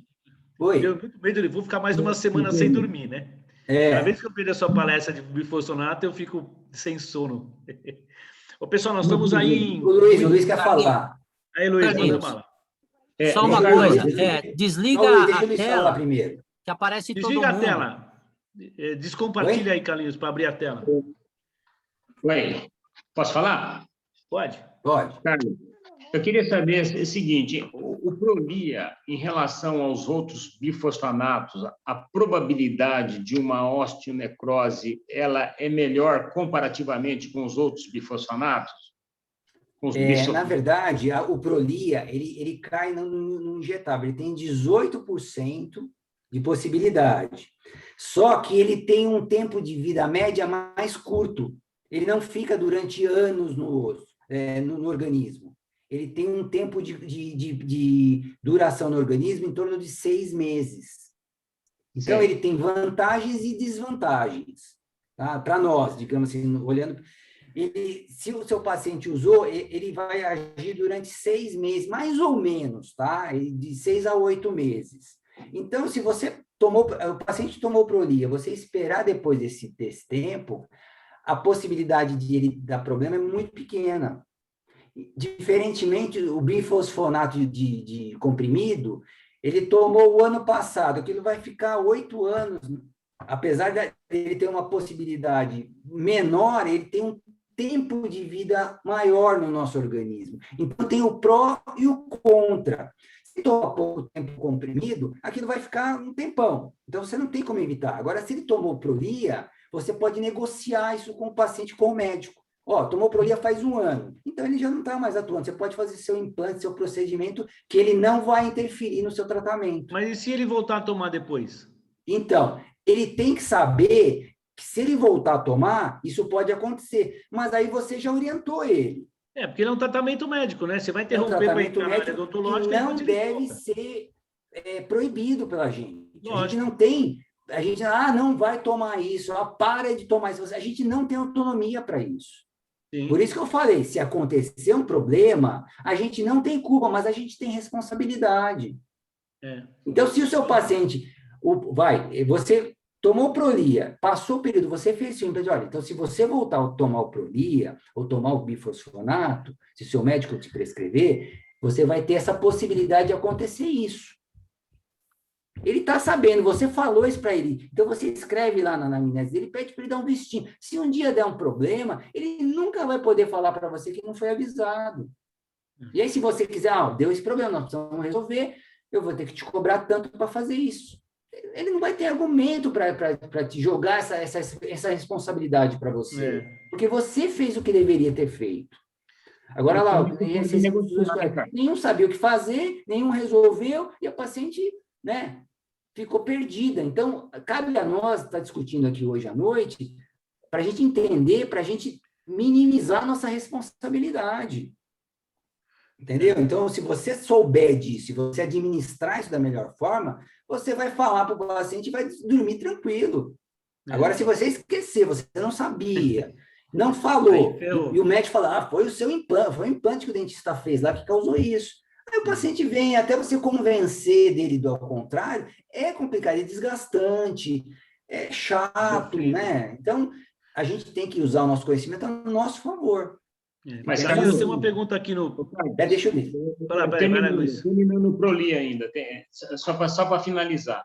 Por exemplo, você pode até negociar com o médico após o 6º mês, dá mais um espaço aí, uns 2, 3 meses, fazer no 9º mês, por exemplo, e depois o paciente pode voltar a tomar depois desse período. Você faz a sua intervenção, eu sou periodontista, você faz a sua cirurgia periodontal e depois o paciente pode voltar a continuar tomando o seu Prolia? Pode, mas sabendo que o Prolia pode causar isso. Mesmo depois pode causar algum problema?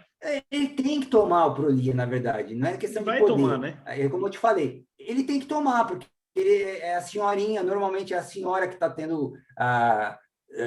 começa a ter osteoporose e o médico só tem isso para fazer, em vez de mandar tomar sol, né? Inclusive, eu comecei a tomar o Prolia agora, você acredita? Acredito. Nós vamos usar como cobaia. Acredito. Carlinhos, tem uma pergunta aqui no chat, ó. Por que os níveis maiores de CTX são nisso menores, uma vez que a quantidade maior de degradação do colágeno está presente na formação de telopeptídeo sanguíneo? Olha que pergunta difícil. Por que os níveis maiores... É difícil, até para mim é difícil, né? Por isso que eu não uso, por isso que a gente não deve usar o CTX como determinante para fazer ou não procedimento, entendeu? É uma coisa técnica, né? É o que falou, apesar de ter um valor menor, é contraindicado. Até que ponto você contraindica baseado num exame? Ele não vai determinar como as coisas vão funcionar, ele só te dá um parâmetro momentâneo, daqui depois de um mês aquilo já não serve mais. Entendeu? Então, eu não saberia responder essa pergunta, apesar de ser muito boa a pergunta, eu não saberia, porque é uma questão nem odontológica, é uma questão, técnica médica, né? Que eles que determinam isso, né? Mas muito bom, eu vou até pesquisar para saber, para não ser pego de surpresa na próxima vez. Pessoal, nós estamos fechando o caixão, vocês têm 5 minutos para perguntar. Desliga a tela, Carlinhos. Desliga, para de compartilhar aí, Carlinhos. Para abrir a tela. Compartilhar. Carlos, descompartilhe a sua aula. Por exemplo, o cara que toma, um Prolia ou bifosfonato, ele pode, por exemplo, numa outra cirurgia, uma cirurgia ortopédica, ele pode ter algum problema também? Pode sim. Pode, né? Pode, da mesma forma. Então, é isso que eu estou falando, a gente não vai evitar os problemas. Os problemas, eles vão poder acontecer ou não. Só que se a gente administrar melhor os nossos tratamentos, essas situações que colocam a gente numa situação delicada são minimizadas, né? É nesse sentido que eu estou dizendo isso, que a gente tem que saber, conhecer as consequências para a gente diminuir os nossos riscos e diminuir as nossas, vamos dizer assim, preocupações, por que não, né? Sei. Tá, ok. Carlinhos, tira a sua aula ali de trás, Só um descompartilha. minutinho.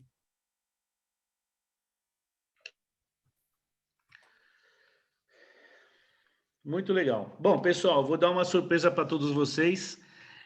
A gente gravou a aula, tá?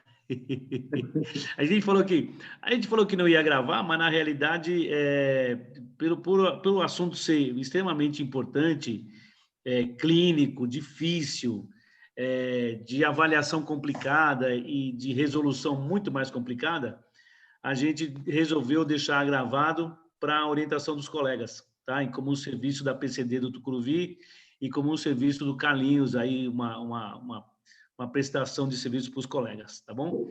Então, espalhem para os seus contatos, que a gente está com a live gravada, que vai ficar com o Carlos Silvares, e ele que vai disponibilizar ou no canal dele do YouTube, ou o próprio link para a pessoa assistir, tá bom? Deixa eu ver se... Você tem que fechar a sua tela aí, Carlinhos, lá do computador. Só deixar... Exit sharing. Aí.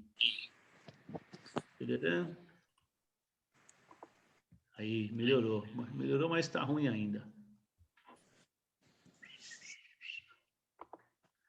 É que tá com a tela do computador dele. Precisa tirar a sua tela, Carlinhos. Aí. Eu não consigo fechar minha tela. Stop share screen.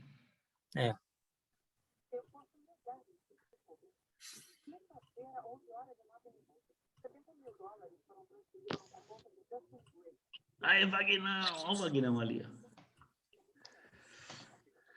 Vamos aí. Ô, Vagnão, você não tem nenhuma pergunta aterrorizante para fazer, para ir dormir sem sono, passar mal? Não, o pessoal já perguntou o que tinha que perguntar. A Márcia queria perguntar alguma coisa, Márcia? Eu acho que a Márcia queria. Zezé, Cadê quer a perguntar Márcia? alguma coisa? Márcia Ela Sardinha. tá com o microfone Mara. desligado. Márcia, liga o seu microfone aí e pergunta.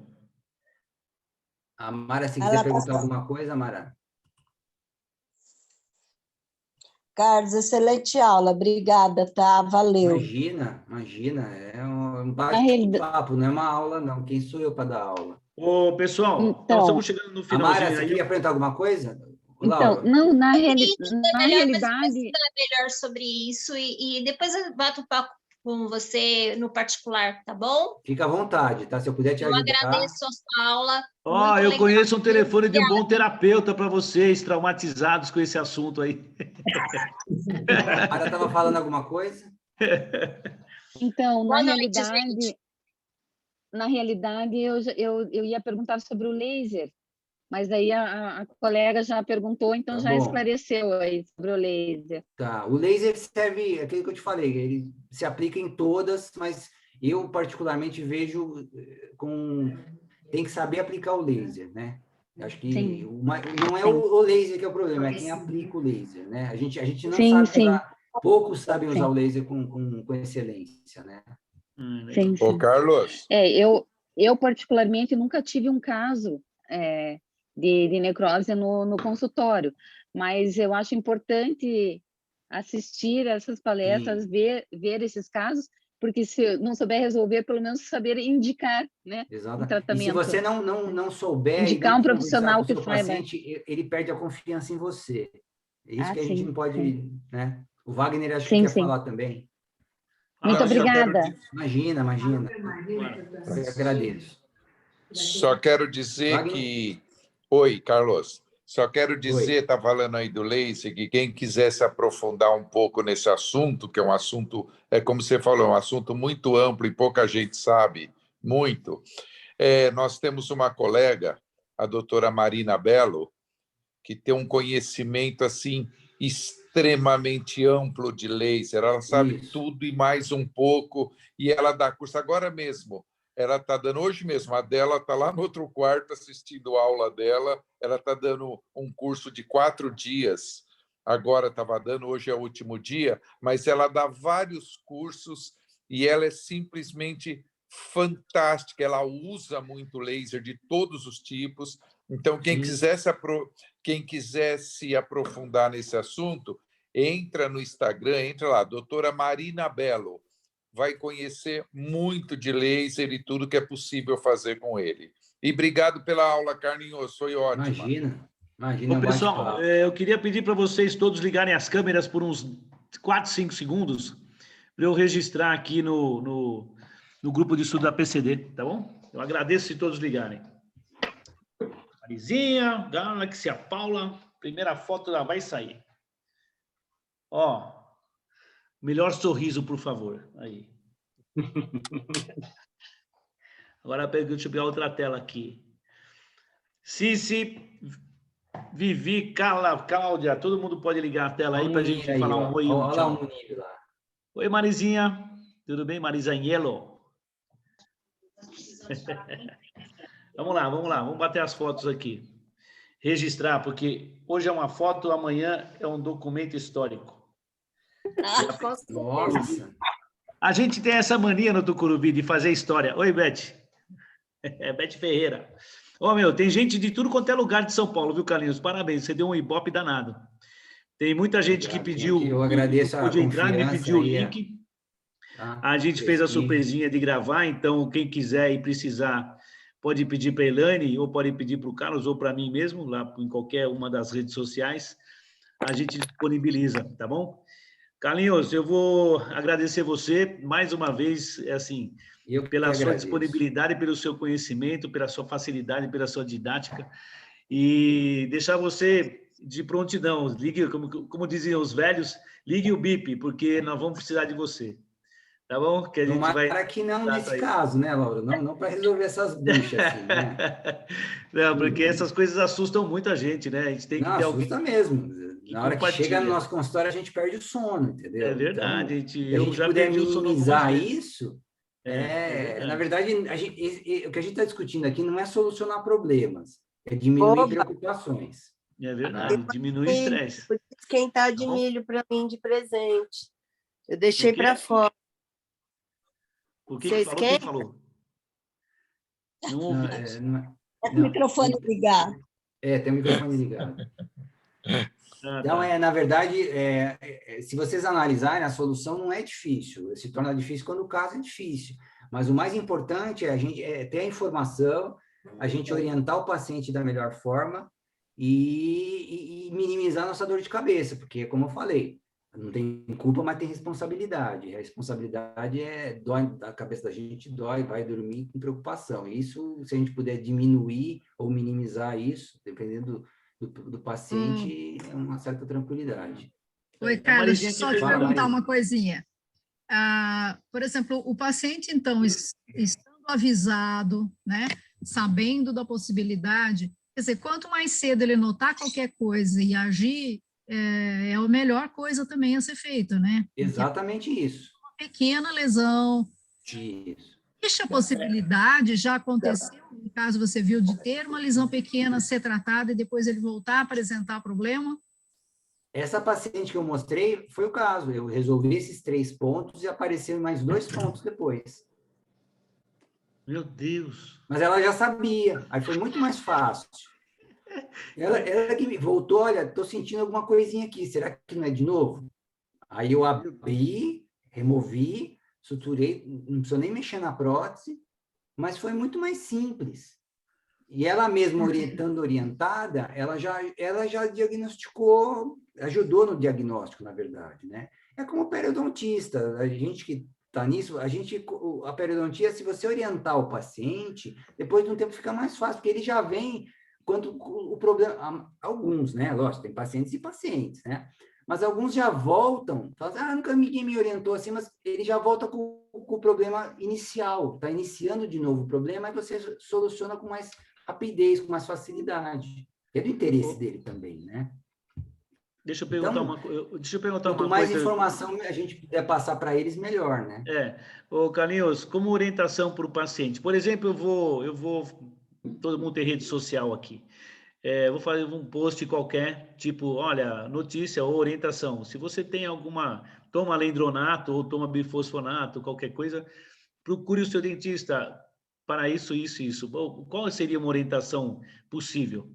O problema, Lauro, é que o paciente é leigo, ele não sabe o que é alendronato. Sim. Entendeu? O problema é esse. Mas qual seria um outro nome que o paciente seria estimulado a procurar? Então, assim, é complicado, é muito específico isso. Então, é duro isso, né? Porque a gente é cobrado, mas a gente não tem entrada de orientação, né? Exatamente, não é uma coisa popular, digamos assim, não é uma coisa que pode popularizar, é muito específico, e a velha história, o paciente é leigo, ele não sabe. É a velha história, você toma Novalgina, você toma dipirona, não, só Novalgina. É a mesma coisa, mas como ele é leigo, ele não sabe, né? Então, toma dipirona agora. Ah, não, é que a Novalgina me dá sonolência. 2 vezes por semana, né? Oi? Normalmente eles falam, eu tomo cálcio 2 vezes isso é muito comum. Isso é muito comum. A senhora está tomando alguma coisa para osteoporose? Ah, eu tomo cálcio. E eu já tive pacientes... Ah, então me traz... A senhora tem o nome? Ah, eu tenho lá a caixinha. Trouxe e era bifosfonato. Então, o paciente fala assim, tem um remédio que eu tomo sentado. Oi? Um remédio que eu tenho que tomar sentado. Já viu? Sentado? Que o paciente toma, assim, antes de levantar, é o bifosfonato. Já escutei isso também, O paciente toma sentado, ele toma antes de sair da cama. Exatamente. E aí você vai ver, é o alendronato, o bifosfonato. É, o alendronato. E o remédio para tireoide também, ele toma assim que levanta. Então, você não sabe se é remédio para tireoide, se é remédio para bifosfonato ou coisa do tipo, mas ele pode tomar o bifosfonato, não tem problema. É 0,5%. Acho que você não contraindica o tratamento por 0,5%, mas você fala para ele, olha, esse remédio, o médico da senhora falou que a senhora poderia ter. Não. Então, a senhora pode acontecer uma necrose a qualquer momento da sua vida. Se acontecer, a senhora me procure, mas ele deveria ter falado isso para a senhora. Não falou, não tem problema, a senhora fique sabendo. Pronto, a culpa não é mais sua, você não tem mais responsabilidade nenhuma. Se o dia de amanhã ela aparecer com um negócio desse, você já tinha avisado. Carlos, tudo bem? Tudo bem, Alexandre. Joia, eu acho que, não sei se serve assim de exemplo, a gente já teve 3 casos no consultório e super espaçados. O primeiro deles já tem mais de 10 anos, uma paciente que tinha protocolo, tem ainda o protocolo, porque a gente conseguiu até salvar esse protocolo dela, mas o mais interessante, ela desenvolveu a osteonecrose já com os implantes instalados. Né? Então, ela tinha os implantes, exatamente, fez o uso endovenoso e foi catastrófico. Tá? Então, assim, realmente teve sequestros grandes, a gente conseguiu contornar e assim, conseguimos dar um desfecho legal no caso dessa senhora, né? Mas não é fácil. Mas o mais interessante foi o último caso que tivemos, que foi bem recente. Uma senhora que, inclusive, tem convênio da Prevent Senior, né? Que estão super adaptados aí a tratar os velhinhos. Sim. E eu acabei conversando bastante com um dos bucomaxilos que conduziram o tratamento que ela acabou tratando na Prevent Senior. Achei interessante o relato dele. Ele falou o seguinte: o problema da osteonecrose por bifosfonato é um problema endêmico. Então, ele falou que eles estão impressionados com a quantidade de casos que estão chegando. Já é endêmico. Sim, endêmico. A palavra realmente foi assustadora. A gente que lida mais com cirurgia. Então, eu acho que o grande exemplo, acho que o X da questão mesmo é a anamnese. Né? A gente realmente tem que ser muito criterioso com a anamnese, né? Tem que realmente puxar informações. O que eu estou fazendo no consultório... a gente faz anamnese a cada 2, 3 anos, refaz, frisa muito que qualquer alteração em relação ao quadro clínico, isso tem que ser avisado da importância, porque a coisa está bem preocupante mesmo. Né? Exatamente, você é um case, né, Alexandre? Você é o case dessa aula aqui. Essa aula é exatamente isso que você falou, você já vivenciou isso. Não, e o último caso foi muito interessante, porque foi um caso bem inicial. Realmente, durante o tempo de osteointegração dos implantes, essa senhora perdeu o osso mais cervical, que estava mais perto assim da plataforma dos implantes, né?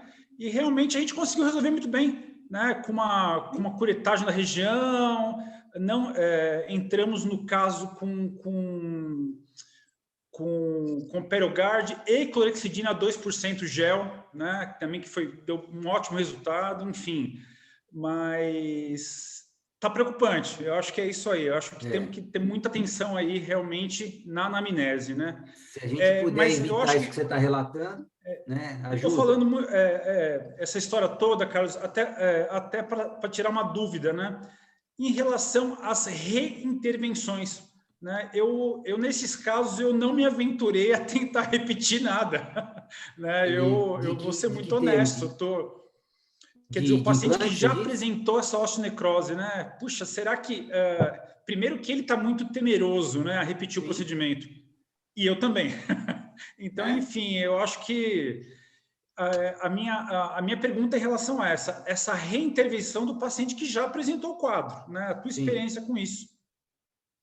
Não, na verdade, ele teve um evento, dependendo da medicação, por exemplo, se for um Zometa, se ele tomou um Zometa que tem um tempo, uma vida média curta, se ele continuar tomando, ele pode ter outros casos. Sem dúvida. E aí, vale a pena fazer? Eu também não faria, eu não faço. Eu não faço porque eu penso igual você, acho que não vale a pena. É uma contraindicação? Eu acho que é uma contraindicação. Com certeza. Eu contraindico. Eu não faço porque o paciente, apesar de poder querer fazer, infelizmente, eu acho que é uma contraindicação. 18% para mim, eu considero uma contraindicação. Eu não faço, eu não prefiro não ter essa... Eu prefiro ficar em paz. Posso dar uma sugestão aqui? Obrigado, professor. Imagina, o que eu puder te colaborar, conta comigo, tá? Obrigado. Posso dar uma sugestão? Você vai falar? Rapidinho. É o seguinte, com relação a não precisar uma reintervenção, talvez fosse interessante uma campanha do Conselho, das APCDs, está aí o Gilberto, está aí o Robertinho e tal, que poderiam ajudar nisso, que é o seguinte, a gente conversar com o Marco Capês, fazer uma campanha para que antes dos indivíduos entrarem num tratamento de osteopenia, que hoje estão fazendo preventivo de osteopenia, antes de entrarem no tratamento de osteopenia ou osteonecrose, frequentarem o dentista, passarem, marcarem uma consulta e tal, você fazer e planejar as intervenções antes da coisa acontecer. Eu acho que talvez fosse interessante a gente trabalhar em uma divulgação nas associações. Né? Boa ideia. Falar com o Capês e numa das reuniões lá da Macro, coisa assim, e a gente tentar agilizar isso. Você que vai iniciar um tratamento para osteopenia ou osteoporose, visite o seu dentista antes para fazer uma avaliação e tomar as medidas necessárias para que depois não sofra uma situação dessa. Só para reforçar uma coisa que o Alexandre falou, os ortopedistas da Prevent Senior, que estão acostumados, eles têm essa visão mesmo. Só um caso, minha mãe fraturou o fêmur, aquela clássico, né? E quando eu fui com ela ao hospital, eu falei, não, eu sou dentista. Você é dentista? Então você já sabe, os bifosfonatos estão acabando com os velhinhos. Eles quebra direto o fêmur, essas pernas, por causa de bifosfonato. Então, isso como ele falou, é uma questão endêmica. Tá? Então, a gente tem que ter essa visão. E o conhecimento, a gente não precisa querer resolver tudo, não, tá? Não queremos resolver essas buchas aí que a gente mostrou, que a gente comentou, porque às vezes não dá para resolver. A gente às vezes não tem capacidade, não tem conhecimento para isso. Mas é importante a gente estar saber disso, saber como lidar com isso, para a gente não ter preocupações, digamos assim. Né? Você vê, o Alexandre tem três casos difíceis, né? Que ninguém quer passar por isso. Né? E ele não tem culpa de nada, mas teve que passar por isso. Então, se a gente tiver que passar por isso, que a gente passe de uma forma mais amena, né? E mais tranquila, por que não dizer assim, né? Eu estava orientado, eu sabia dessa possibilidade. Paciência, a vida é assim, a gente não vai evitar disso acontecer. Mas quando a gente sabe como lidar com esse problema, a solução fica mais amena. Eu acho que o objetivo dessa aula é isso, não é resolver problemas, não é evitar, mas é evitar os nossos problemas, não dos pacientes. Infelizmente, dos pacientes a gente não tem tanta autonomia para isso, mas os nossos problemas a gente pode passar mais ameno, tá? Ô, Carlos, A ideia do curso, por isso que eu não falei que não é uma aula, é um bate-papo, é isso, é da gente nos preservarmos, tá? Pode falar, Luiz. Carlos, a relação da incidência maxila-mandíbula, para a maxila ser um osso mais denso, a incidência é maior, mas qual que é essa proporção? Você viu que uma hora eu falei que a mandíbula tem 10 vezes por cento mais remodelação do que a tíbia e a mandíbula 3,5, é mais ou menos essa proporção. O maxilar é 3 vezes, vamos dizer assim, mais possível, tem mais possibilidade de acontecer no maxilar do que na mandíbula. Tá? Okay. Teoricamente, né? Porque é uma coisa, uma questão técnica. Eu acho que você usa isso como referência só, mas é mais ou menos isso, tá? Certo, ok.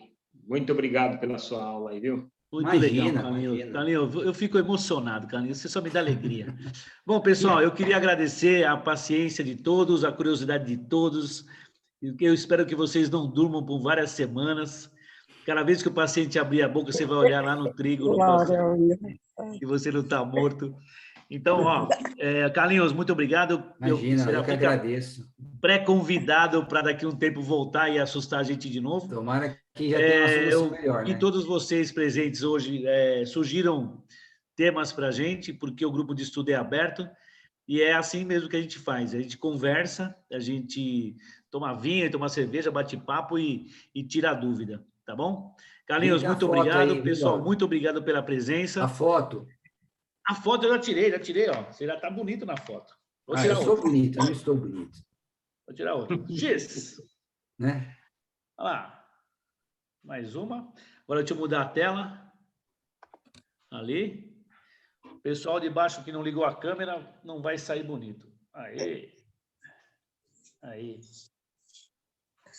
Às vezes é bonito. Muito legal. Gente, muito obrigado. Até a próxima. A Elaine vai divulgar as próximas lives para vocês. Surgiram temas para a gente, porque a gente só faz o que a gente gosta. Tá bom? Carlinhos, muito obrigado. Obrigado mesmo. Foi muito bacana. Foi muito legal. Boa noite, gente. Tá bom? Um grande abraço. Obrigado aí, pessoal. Valeu, gente. Um abraço. Tchau, tchau. De bom, saúde aí para todo mundo aí. Se cuidem, hein? Se cuidem. Tchau. Deixa eu ver se eu consigo desligar isso aí.